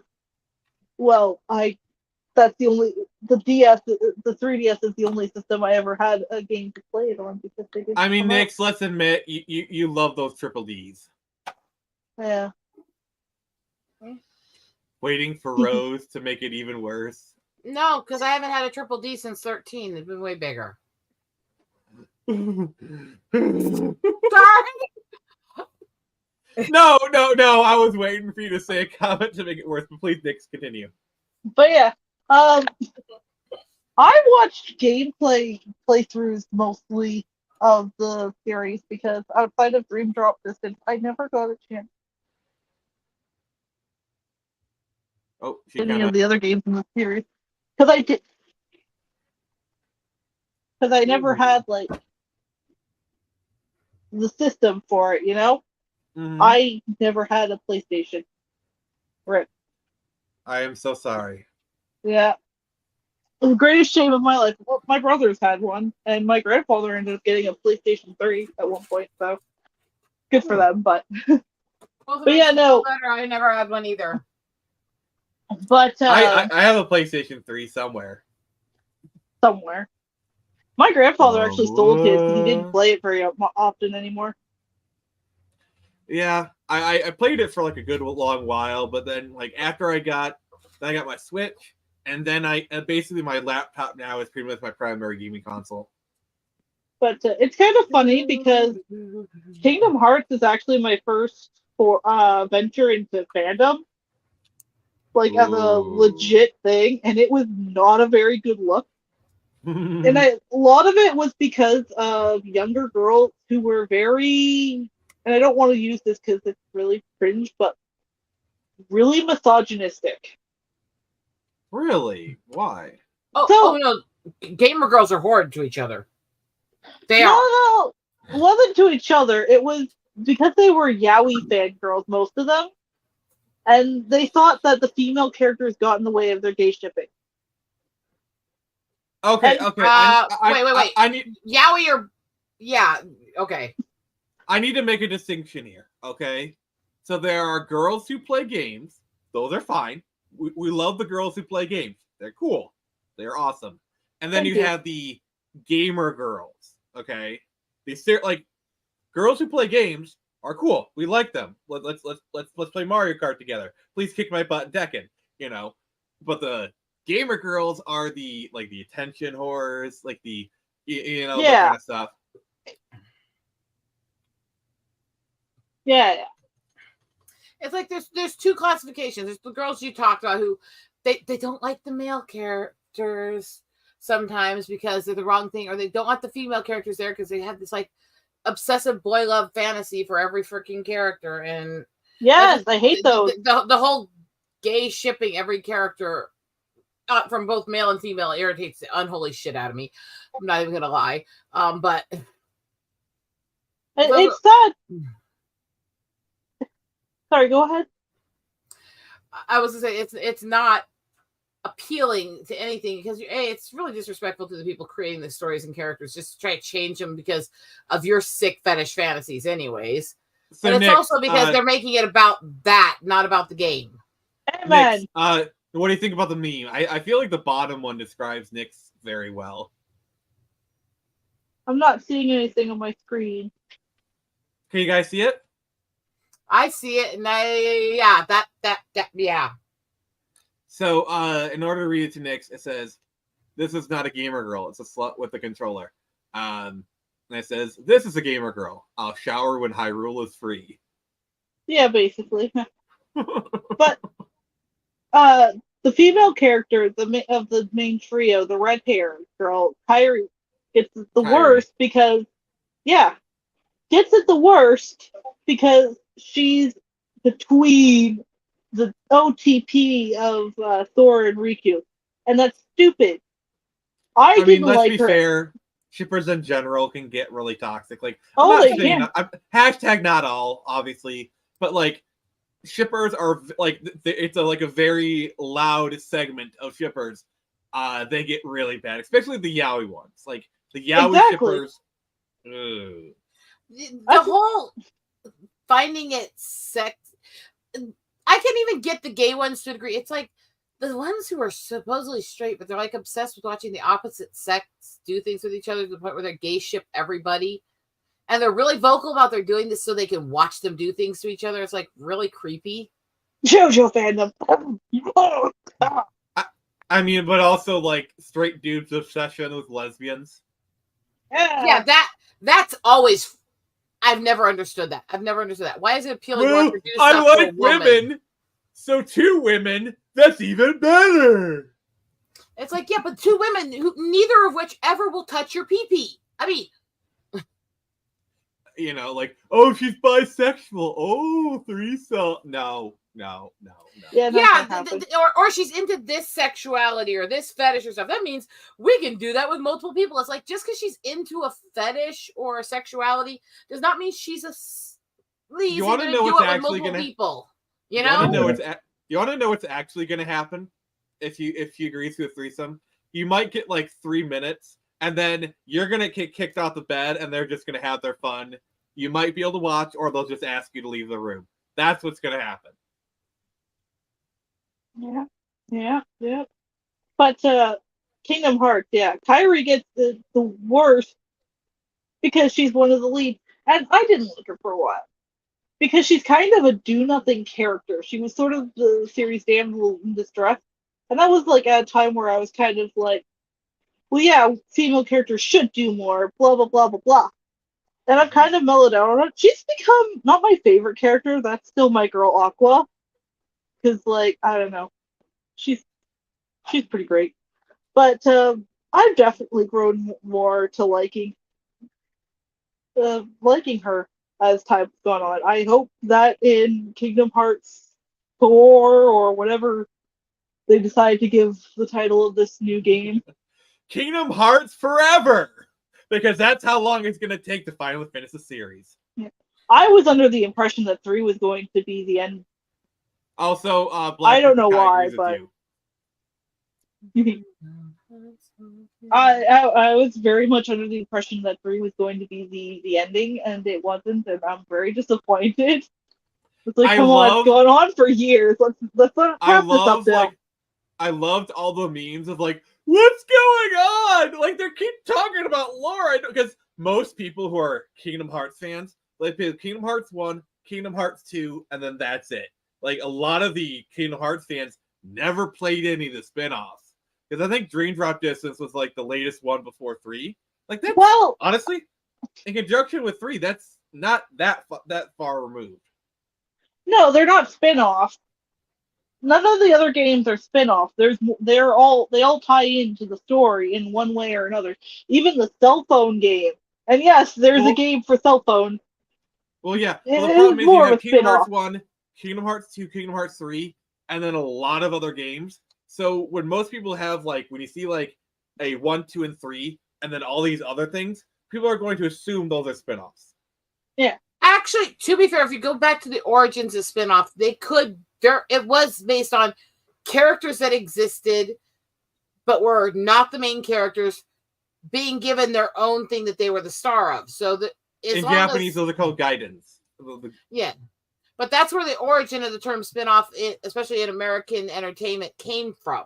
So it's not incorrect to call them spin-offs necessarily. It's not necessarily the most accurate depending on how it was made. So it's I believe in Japan, they probably be considered guidance, which are like side stories. Like, you know how like for the Game Boy Color, there's like Resident Evil Gaiden, because like the Gaidens are side stories. I think all those like other ones like Dream Drop Distance, Birth by Sleep or whatever, they might be considered guidance. I could be totally wrong on this. Well, a gaiden is something that you don't need to read. So if the mainline story has a gaiden, if you don't read the gaiden and then you get the book that comes after the gaiden in the in the mainline, you won't miss anything if you don't read the side story. I was gonna say also with Gaiden. Wait, tell that to Disney. One sec. Also with Gaiden, it's supposed to try to redirect you to watch the main one. It's supposed to pique your interest in that.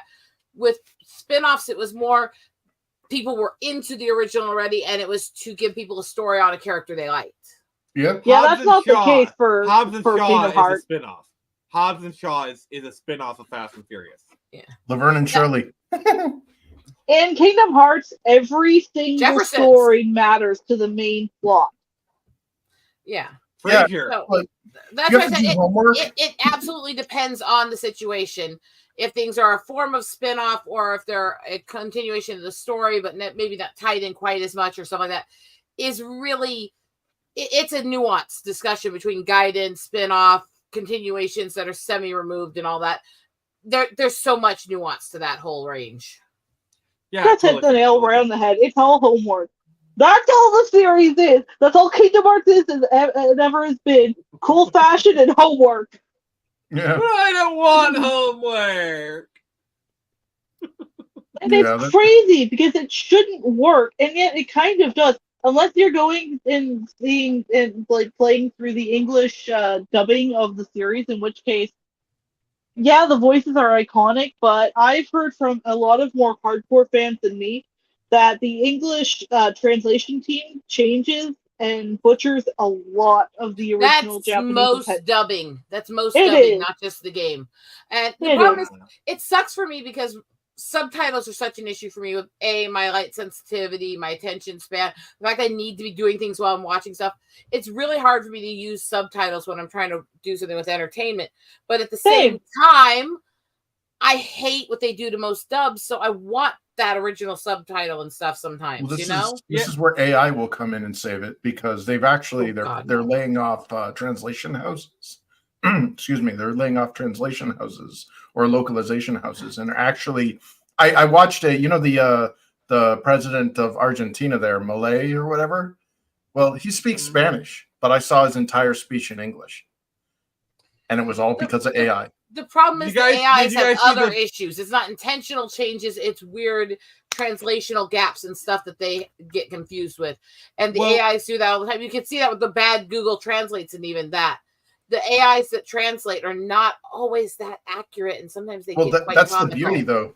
That's the beauty of AI, is it's constantly learning, so it'll get better. Like, it's And not the other static. thing is, see, here's the thing is, the AI future is not, oh, press a button, it makes a movie for me. The AI future is press a button, AI does 95% of the work, and the rest of the work is done by humans. You know, that is the actual AI future.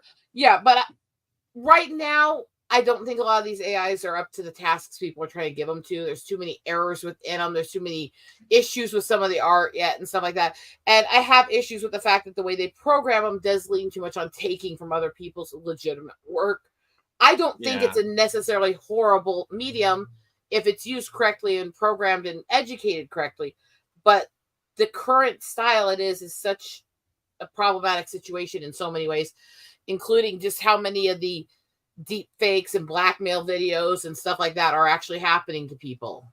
Oh, and they're going to get worse. And the thing is with the voice acting thing is, the voice actors have done such a good job of pissing people off to the point where they're at, like, people who are against AI will cheer for an AI. Like remember the Dragon, like, did you guys see the Dragon Maid AI redub where, like, they sampled like Jamie Marchi's voice and, like, they redid the scene where it actually was like, okay, that's actually pretty cool. Yep. Hey, you know, like Nix, have you guys seen the redub? I did, and I'm very pleased with it. Rose, did you watch the redub they did, like, with AI? No. So for those who don't know, the Dragon Maid is like the one where it's like, oh, the patriarchy kind of thing, like completely missing the point of, like, the original version. Yep. But like the AI went in and it's like, yeah, it's not 1-1, but it's still within the spirit of the original, which is what translation and localization should be, is you keep the spirit of what was intended by it, but you translate it and localize it for your audience. Like, obviously you can't do 1-1, but you change it, but you still keep it the spirit. That is what people want. We understand. We don't, like, because obviously if you get a 1-1 translation, it's probably going to be a little bit wonky. Yeah, we all get that. But like, yeah, there's things you lose even in the dubbed versions of some things that are in the mangas, but they take it out because they think they'll get in trouble. Like one of the ones I watched when I was a long time ago that I have still is Kadocha, and it was aimed for older kids to teen range as schoolgirl that's a star, and one of the scenes in it, one of her classmates is shooting people with squirt guns and going that he wishes this was a real gun. There's so many of you I wish I could take out and stuff like that. And it's like they took that out completely of all versions. Yeah, what? But Like, you don't like replacing cigarettes with lollipops? Or calling rice balls pizza or hamburgers. I can't remember. Well, I mean, when you have a scene in the book where there's a 10-year-old saying he wishes he could kill the class with weapons, I can see why they took that out of the show. Yeah, but that reasons omitted even with the subtitles. Like, yes. All right. I never understood that though about people who like advocate expressly for subtitles, where it's like you're reading the show, you're missing the visuals on the screen to read the show, because unless you can speak Japanese, which very few of us can, that are unless you're in Japan or. Yeah. Well, no. Anyways, but I am not learning Japanese. wait, I'm spending enough time learning Lakota. I mean, Shichuki, no, you. Yeah, check this out. Huh? Have a donut. That always cheers me up. Yeah, there you go. Oh, These donuts are great. Jelly-filled are my favorite. Nothing beats a jelly-filled donut. Jelly-filled donut. Donut. Pika, pika. See you next time. Huh? Huh? Yeah, I'm sorry, I had to. Like, yeah, pretty much like Rakai. Oh god, no. Yeah. You know what? I want to give a bit of slack though to 4Kids and their censoring because they even came out at one point and said, like, a couple of their workers came out later on and said, we didn't want to make a lot of these changes. We were forced to. Yeah. Don't worry, we all thought it was just as stupid as you guys do, basically. Wait, Yeah. mercenary. You talking about me? Like someone's like complaining about me or whatever? Yeah. Ooh, what? What's going on? Send us the link. Yeah. I want to mock somebody senselessly. I Yeah. feel like troll bashing. Also, 10, that's not bad. yeah, like I've kind of been hearing some stuff about that where like the new Ghostbusters, like it's not like a bad movie, but like Yeesh. no, he's just teasing me. But yeah, like can you get kind of extended review like about Ghostbusters if you could? Sorry, I'm trying to return a text right here. One of the things that they took out, actually, this is something that genuinely upsets me because it's a pretty great scene that really hammers in how bad the specific antagonist is. And it's in the manga, but they didn't animate it in the show. And this is from JoJo Part 3, and it's the antagonist Steely Dan, which, Steely Dan? You know. I mean, everything is a JoJo reference, so you better get used to that. You know what, Lydia? Just say it if you're going to try to allude to how you tease me. But, so he's a total, and I'm going to curse here. Wanker. He's a shit heel. Like an absolute asswipe of a person. And he's treating Jotaro like garbage and Jotaro can't fight back because he wants to protect his grandfather.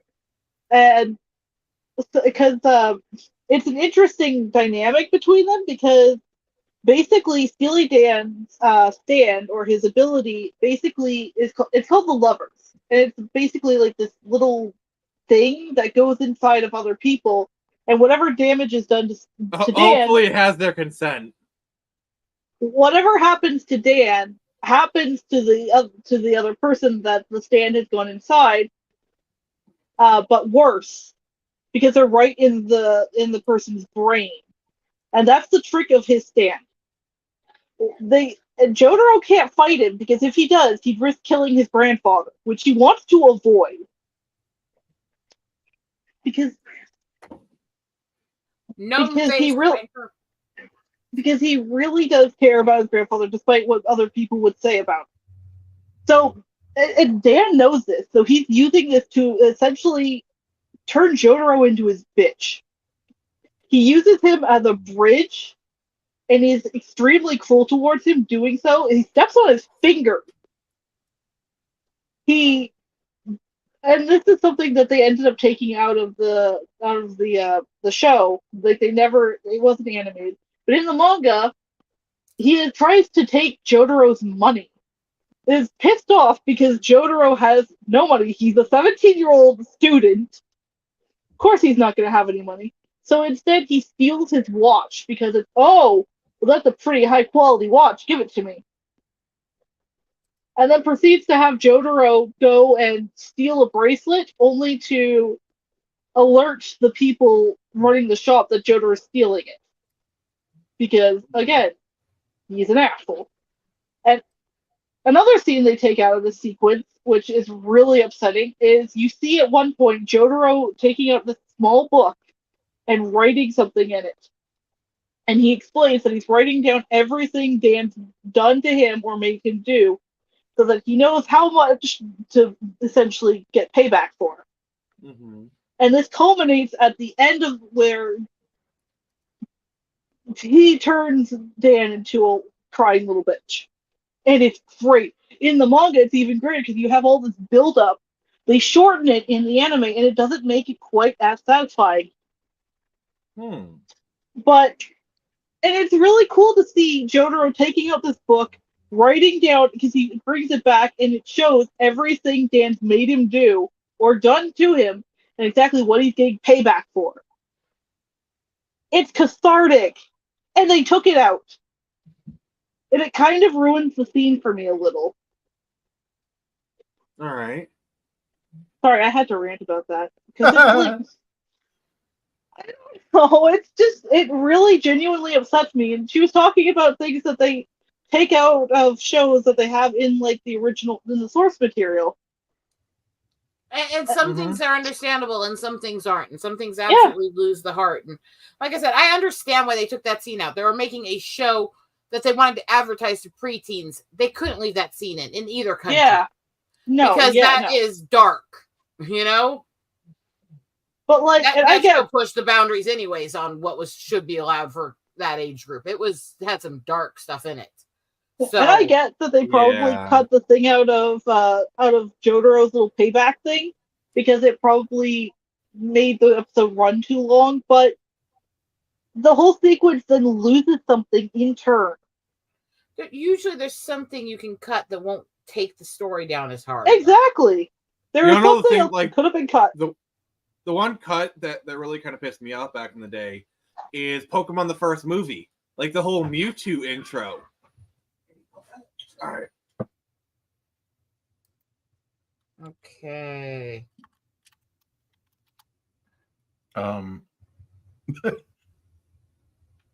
I don't know why he just went like that, but we'll see what's going on in a moment. I'm just sitting here weaving dream catchers. I'm all innocent. I didn't do anything. Sorry. A friend of mine was bringing me something over. You know, I was just kind of talking to him real quick. He didn't want to make a cameo on the stream, so I'll respect his privacy. Yes, Lydian, this is technically his stream that I'm sniping. And if those of my friends want to hang out on something later, I can do something after. All right. Well, we stand here amidst my achievement, not yours. Damn. Taking from you, damn you. I was giving you credit. Chicken it and make a name gay. I don't know why. I just make me want to rip my fucking ears off. Die, monster! You don't belong in this world. I hate that show and those voices so much. You're not going to make me change on that. That's like migraine-inducing cringe. Well, that's just prime. Oh, I'm shooting him right in the heart right now saying this, and I don't care. It's how I genuinely feel. I'm gonna put some dirt in your eye. I promise not to choke on my aspirations either. Ambition. Oh yeah, Beast Wars was so good. Yeah, the Game Boy Color days was really good. Like the Game Boy Color actually had a surprisingly good sound chip. Like I remember Game Boy Color games sounding really, really good. Yeah, what were some of your for those who played the Game Boy Color, what were some of your favorite games for that system? Chris?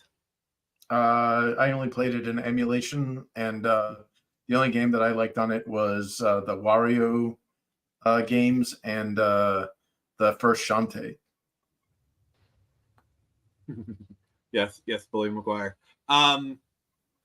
Yeah, so does anyone remember like a lot of the Pokemon clones that were coming out during like the Game Boy Color days?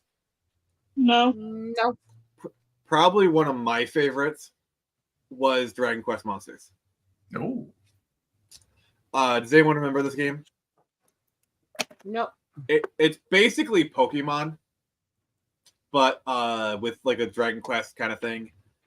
They made a couple of them. There's been some remakes. I always thought they were really good. Yeah, Pokemon and Zelda had really good music. But yeah. So I think that was a DS era game, so that's a little bit outside of the range we're going towards, but I never played that myself, but yeah, I've heard of it. Oh yeah, like Dragon Quest V actually had a Pokemon-like mechanic on it, so for sure. So, if you guys were to kind of like bring something from this era into our modern era, what would it be? And let's try and be realistic here. I would take Shining Force. Yeah. They tried to make a mobile version of it, and it died on the vine because the studio financially imploded. But you can find on YouTube clips of the mobile game that they were putting out, and a cartoon version of Max and May and all these characters from the original Shining Force and Shining Force 2. It looks absolutely gorgeous, and we'll probably never see it. I was going to say, you heard the games I mentioned earlier. Shining in the Darkness and Shining in the Holy Ark are part of the Shining Force series. Yep. Well, and I love that whole series. I love it to pieces. The problem is the developers of Shining Force, Camelot, are now a Nintendo subsidiary, and they're stuck on the sports thing. Mm-hmm. So if you want a proper Shining game, like, honestly, I could see this happening where, like, Sega and Nintendo teamed up and you got, like, a new Shining game on the Switch made by Camelot. I could kind of see that happen. But the other thing is, I just want to see a Shining Force X Fire Emblem game. Oh, yeah. Just better strategy games, because we're not getting a ton of the single player turn-based and stuff, and most of what we're getting, they're all very much the same as each other, or they're trying to clone an old game. They're not trying to find a way to break barriers and come up with a new concept, and that's really disheartening for me, because I'm not a multiplayer fan. I like my turn-based. I like my strategy. I like things where my spasms aren't going to screw the whole team over. That's why I played original Diablo and stuff. It gave me such stress, because one wrong tick, one wrong spasm, and I didn't just screw me over. I screwed over the other people on the team, And you ever played Avion? Agitated me. What'd you say? You ever played Avion? I don't know on that one, actually. So the thing is, while we still get strategy RPGs, like the SRPGs, like those are still coming out with the Fire Emblems, like Triangle Strategy. Yeah, like Unicorn. Real time, like the Command and Conquer games, they don't really make those anymore. Like StarCraft kind of exists, but like I don't know. Basically, all the strategy, like basically all like the people who play strategy games, they kind of moved over to MOBA, because that's like the closest we have to those games anymore. Because obviously, League of Legends, Dota, Warcraft 3, we all know that story. I don't know. Like, what other like genres do you think you'd want to see make a comeback? Not genre, and I will keep pushing this till the day I die. I feel like everyone already knows what I'm going to say, but I'm going to say it anyways. Proper remakes of Ocarina of Time, Majora's Mask. None of the 3DS, we're going to change up these mechanics and put in arrows here and here to help the players. No. Proper remakes. Here, let me get my white paint, my white or yellow paint, and just slap it everywhere. Yeah. Now you're sounding like my husband on that one, so way to go. My husband. Sorry, what was that? My husband was so into Ocarina and Mirror. Like, that was him. Chris, you have something you wanted to say. What were you saying? Yeah, sorry. If you guys have ever played Sonic and Sega All-Stars Racing Transformed, it was a love letter to every Sega property that ever existed. So you had like racing, like a racing track that was like Shinobi and all this stuff. What I would like to see, and if I had my druthers, if I had a small team, I would do it, is there was a game that came out on the Mega Drive or the Genesis called Kid Chameleon back in the day. Why not make that a love letter to Sega properties, where instead of getting these like generic Knight or generic Speedster or whatever, you got better graphics, it's all 2.5D or whatever. You hit the little box, and instead of the Speedster, it's now Sonic the Hedgehog. Instead of the generic Knight, it's now Alice Landale from Phantasy Star. Some other thing. Just think of all these properties. You got the Ninja. You could play Joe Musashi from Shinobi. Like, make it a let me take a step up, because you notice how, like, remember how Alex Kidd like Alex Kidd and blah blah blah, like Alex Kidd in Shinobi World. Yep. You know? So here it is. Alex Kidd in Sega World.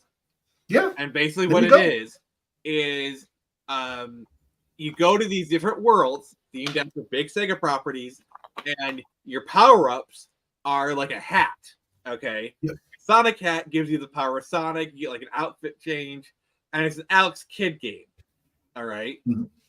And so, you know, you can kind of do your thing and like different Sega games, you know, Golden Axe or whatever. Yeah. You know, I think that would be fun.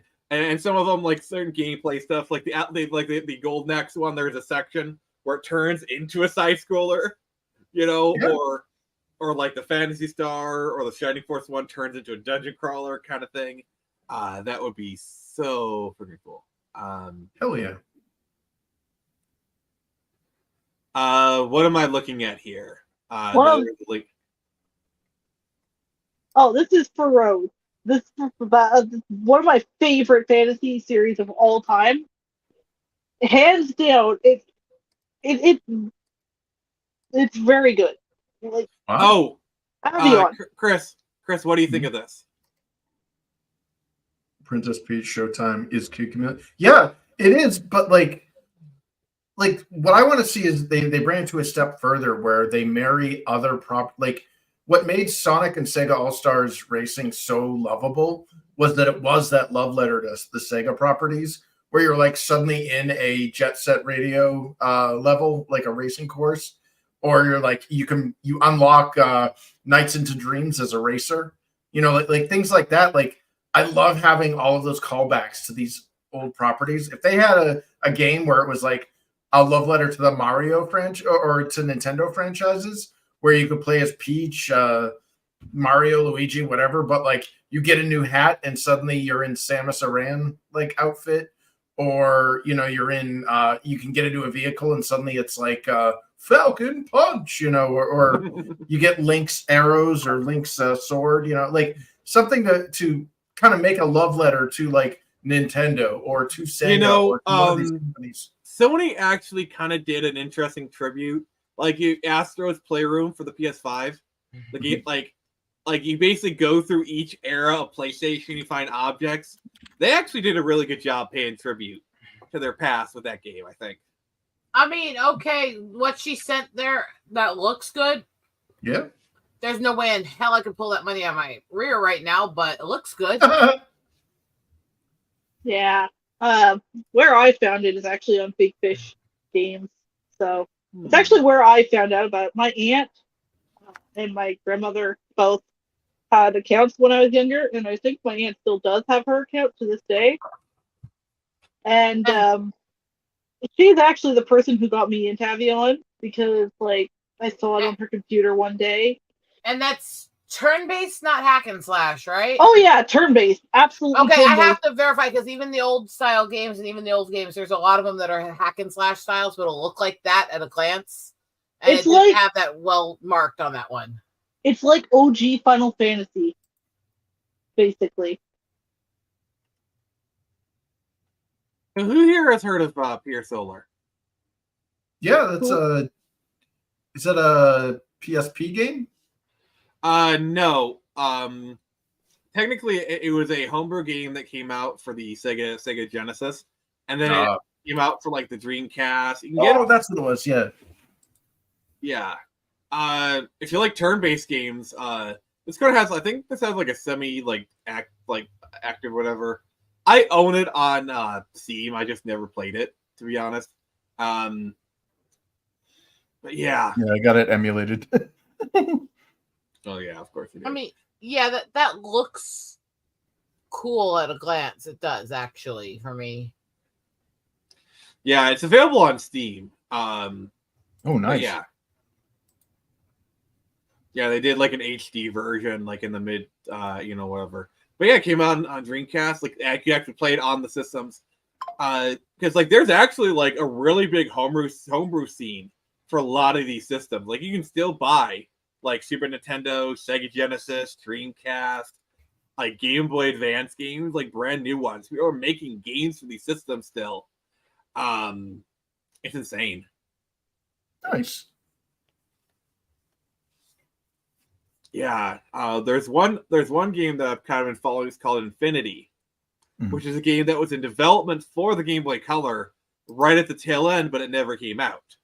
But now they're actually working on finishing it, and they're going to release it on a Game Boy Color cartridge. And you can, and like these games, you can actually plug into your system and play them. Like, it's just really cool. I love like this scene. I wish I had more money. Like, yeah, it's an actual Sega Genesis cartridge. Wow. Yeah, are you aware of this scene, Chris? Yeah, there's a YouTube channel, was he Retro Boy? And he goes over a bunch of especially for the Genesis, mainly it's new games for old systems. Mm-hmm. And yeah, in fact, there was one that came out for the Genesis, but I got it on Steam instead, and it was like Demon something. God, I don't have Steam installed on this computer. I'd bring it up, but yeah, it isn't just the fact that it's nostalgia bait to me. It's the fact that when limitation bred innovation, and because there's very little limitations in technology today, there's no innovation. Like everything just feels so homogenous. So I love when games those older games have a stronger focus toward like fun. That core game loop is actually fun and not just a means to watch a 30-minute movie or something. Exactly. God, no, I gotta go play Avion again. Task failed successfully. Well, no, it's a great game. I love it. I used to not be a big fan of turn-based combat, but I've kind of grown to like it a lot more now that I'm older. I don't know, I guess it was just one of those things that I needed to learn to love. So check this out, guys. This is a homebrew game for the Dreamcast called Stormwind. Oh, yeah, I got this. Yeah. So yeah. I don't know what you're talking about, Mercenary. But we'll talk about it later. I'm not into that kind of drama right now. We're talking about games. But yeah, it's so fascinating. But sorry, Nix, I was interrupting you. Go ahead. Sorry. So yeah, Avion. It's like I said before, it's a lot like Final Fantasy, like the original Final Fantasy, in that it's like a traditional fantasy story, but it takes a few different turns that you kind of wouldn't expect. I don't see a whole lot of people talking about this game series, especially like the first couple of games, and it's really sad because they are legitimately good games, and the later couple of games even have some different, like, newer mechanics. It's basically like it's like Final Fantasy, but with a few very minuscule Fire Emblem By the way, components. I did put something in private chat for you guys. Oh yeah. I saw the share. But yeah, like I don't know. I could gush about this game series for like hours. It's great. I love it. The music's great. The graphics are great. The story's compelling. None of the characters get too annoying. Which is a plus. They have actual good female characters. You want to see a strong woman? The protagonist of the very first game, Ren, is a girl. And she's like basically kind of a King Arthur character, but she starts as a farm girl, becomes a slave, and then gets recruited into a Hogwarts like situation kind of thing. You're a wizard, Harry. Sort of. She can use this super special magic that makes her swordsmanship way better. So it's now different. everyone will believe in the magic in a young girl's heart. I think, to me, the best strong female character I really latched onto when I was playing all the games growing up was Alice, the 8-stroke sword in Phantasy Star 4, and I remember people gutted because she dies in it. Yep. Alice Brandwin, right at the was it to Zeo? Yep. Black Wave, basically pure satanic dark magic. Right through her heart. Mm-hmm. Yeah. And I love that character so much playing the game. And that was the first one I like felt it guttural when the character died. I'm like, oh. Okay, now I must kill all of the bad guys connected to this happening. I must kill them all. Kill them all. Kill them all. But that was what it was supposed to do. It was supposed to make you mad that they did it. It was supposed to get you incensed to fight. Yeah, I think like probably the last like female character that I really latched onto was, and I know I'm gonna piss off the Melanie Max stands here, but Lara Croft in the Survivor trilogy. I really, really like those games, especially Tomb Raider 2013. Like the whole like you're in a shit circumstance, the cards are stacked against you, like the whole being a survivor, pulling through whatever it takes, you know, just doing what you have to do. And like I like that Laura because she's a nuanced character and like she's very driven and then like she gets called out on her BS. Like oh like and like yes, she's still attractive, okay? Like you go back and look at her model, like okay, she doesn't have Eagle Rider's boobs, but she's still attractive. The thing is I don't mind the character. It's just not Lara Croft. Like Lara Croft is a cheeky British treasure hunter. You know, she's when she gets shot, it's it's not a love tap. You know, like. Okay, so I think the issue that a lot of people that have had with that I've talked to is naming her Laura. And not that the games were bad or the concept was bad, but they just feel like it should have been a separate character. Yeah, I mean, I can see that, but I will agree with Gia Linden's thing here. Those death animations are kind of like they're a bit gratuitous. Like, yeah, they are. They're hilarious. Like, and then like they kind of linger on her, like just hanging there for a few seconds. Well, when Conan O'Brien was playing it, he started crying because it was the water scene where the prickler spike went right through her jaw. Oh dear God, those water scenes are ass. Yeah, she's like she still isn't dead in the death scene. Like she's like she's gonna die, but she's still in that like agony stage. And it was like, why are you showing me this? Yeah, pretty much. But yeah, I like them, and I gotta be honest with you. I basically replay 2013 like once a year. It's basically my once a year game because I love it so much, and I do kind of find a source of strength from it. It's just my favorite moment in that game, and I've said this before, is when you get the grenade launcher. When you get the grenade launcher attachment, and when she says, "That's right, you better run."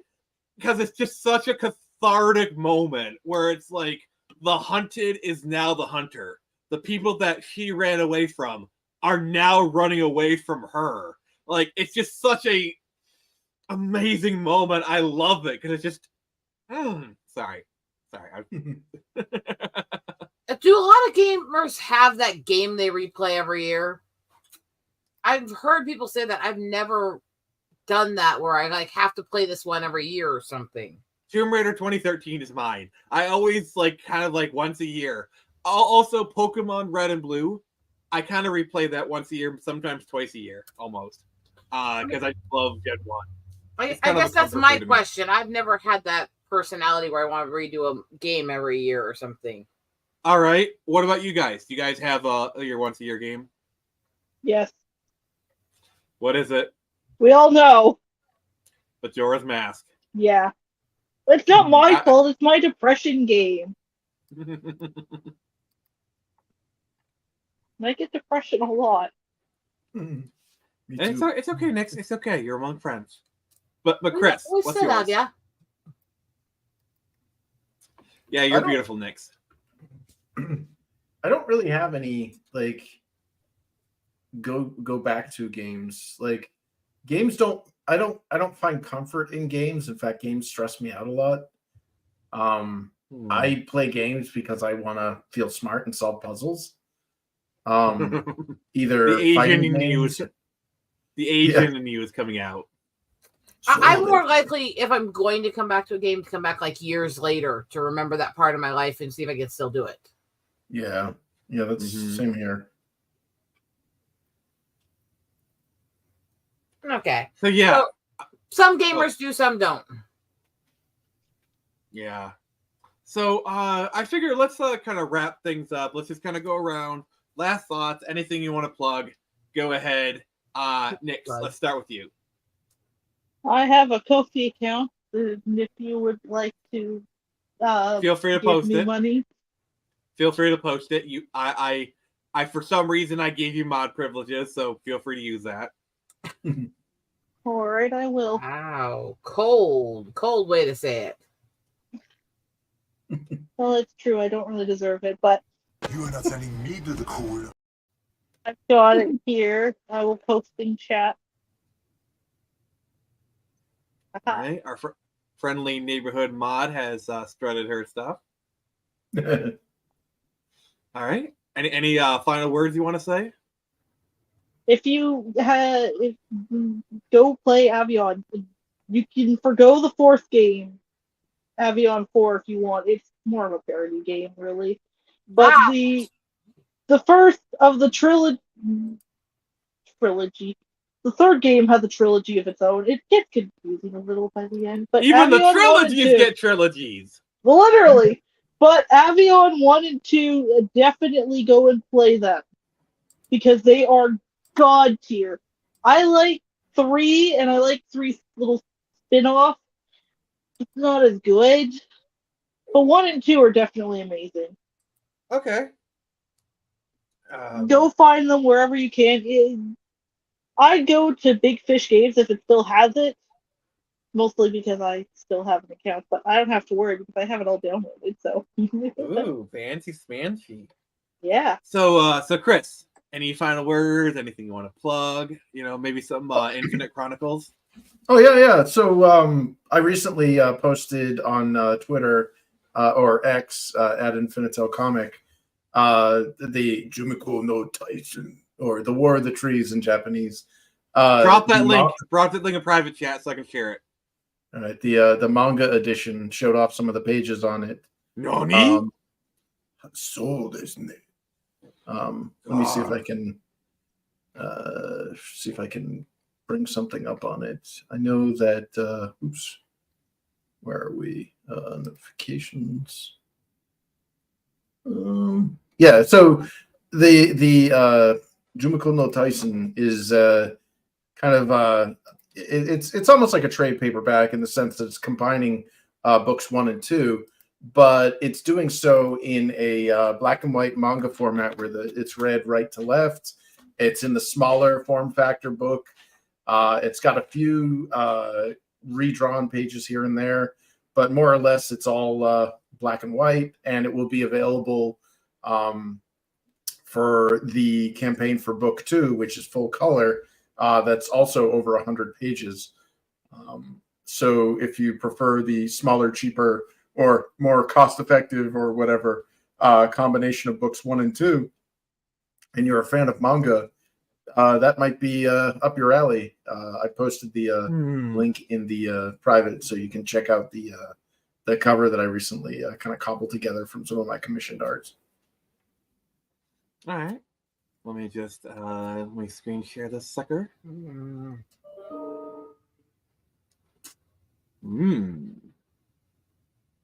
So yeah, that's the cover. Ooh, that is nice. Sweet.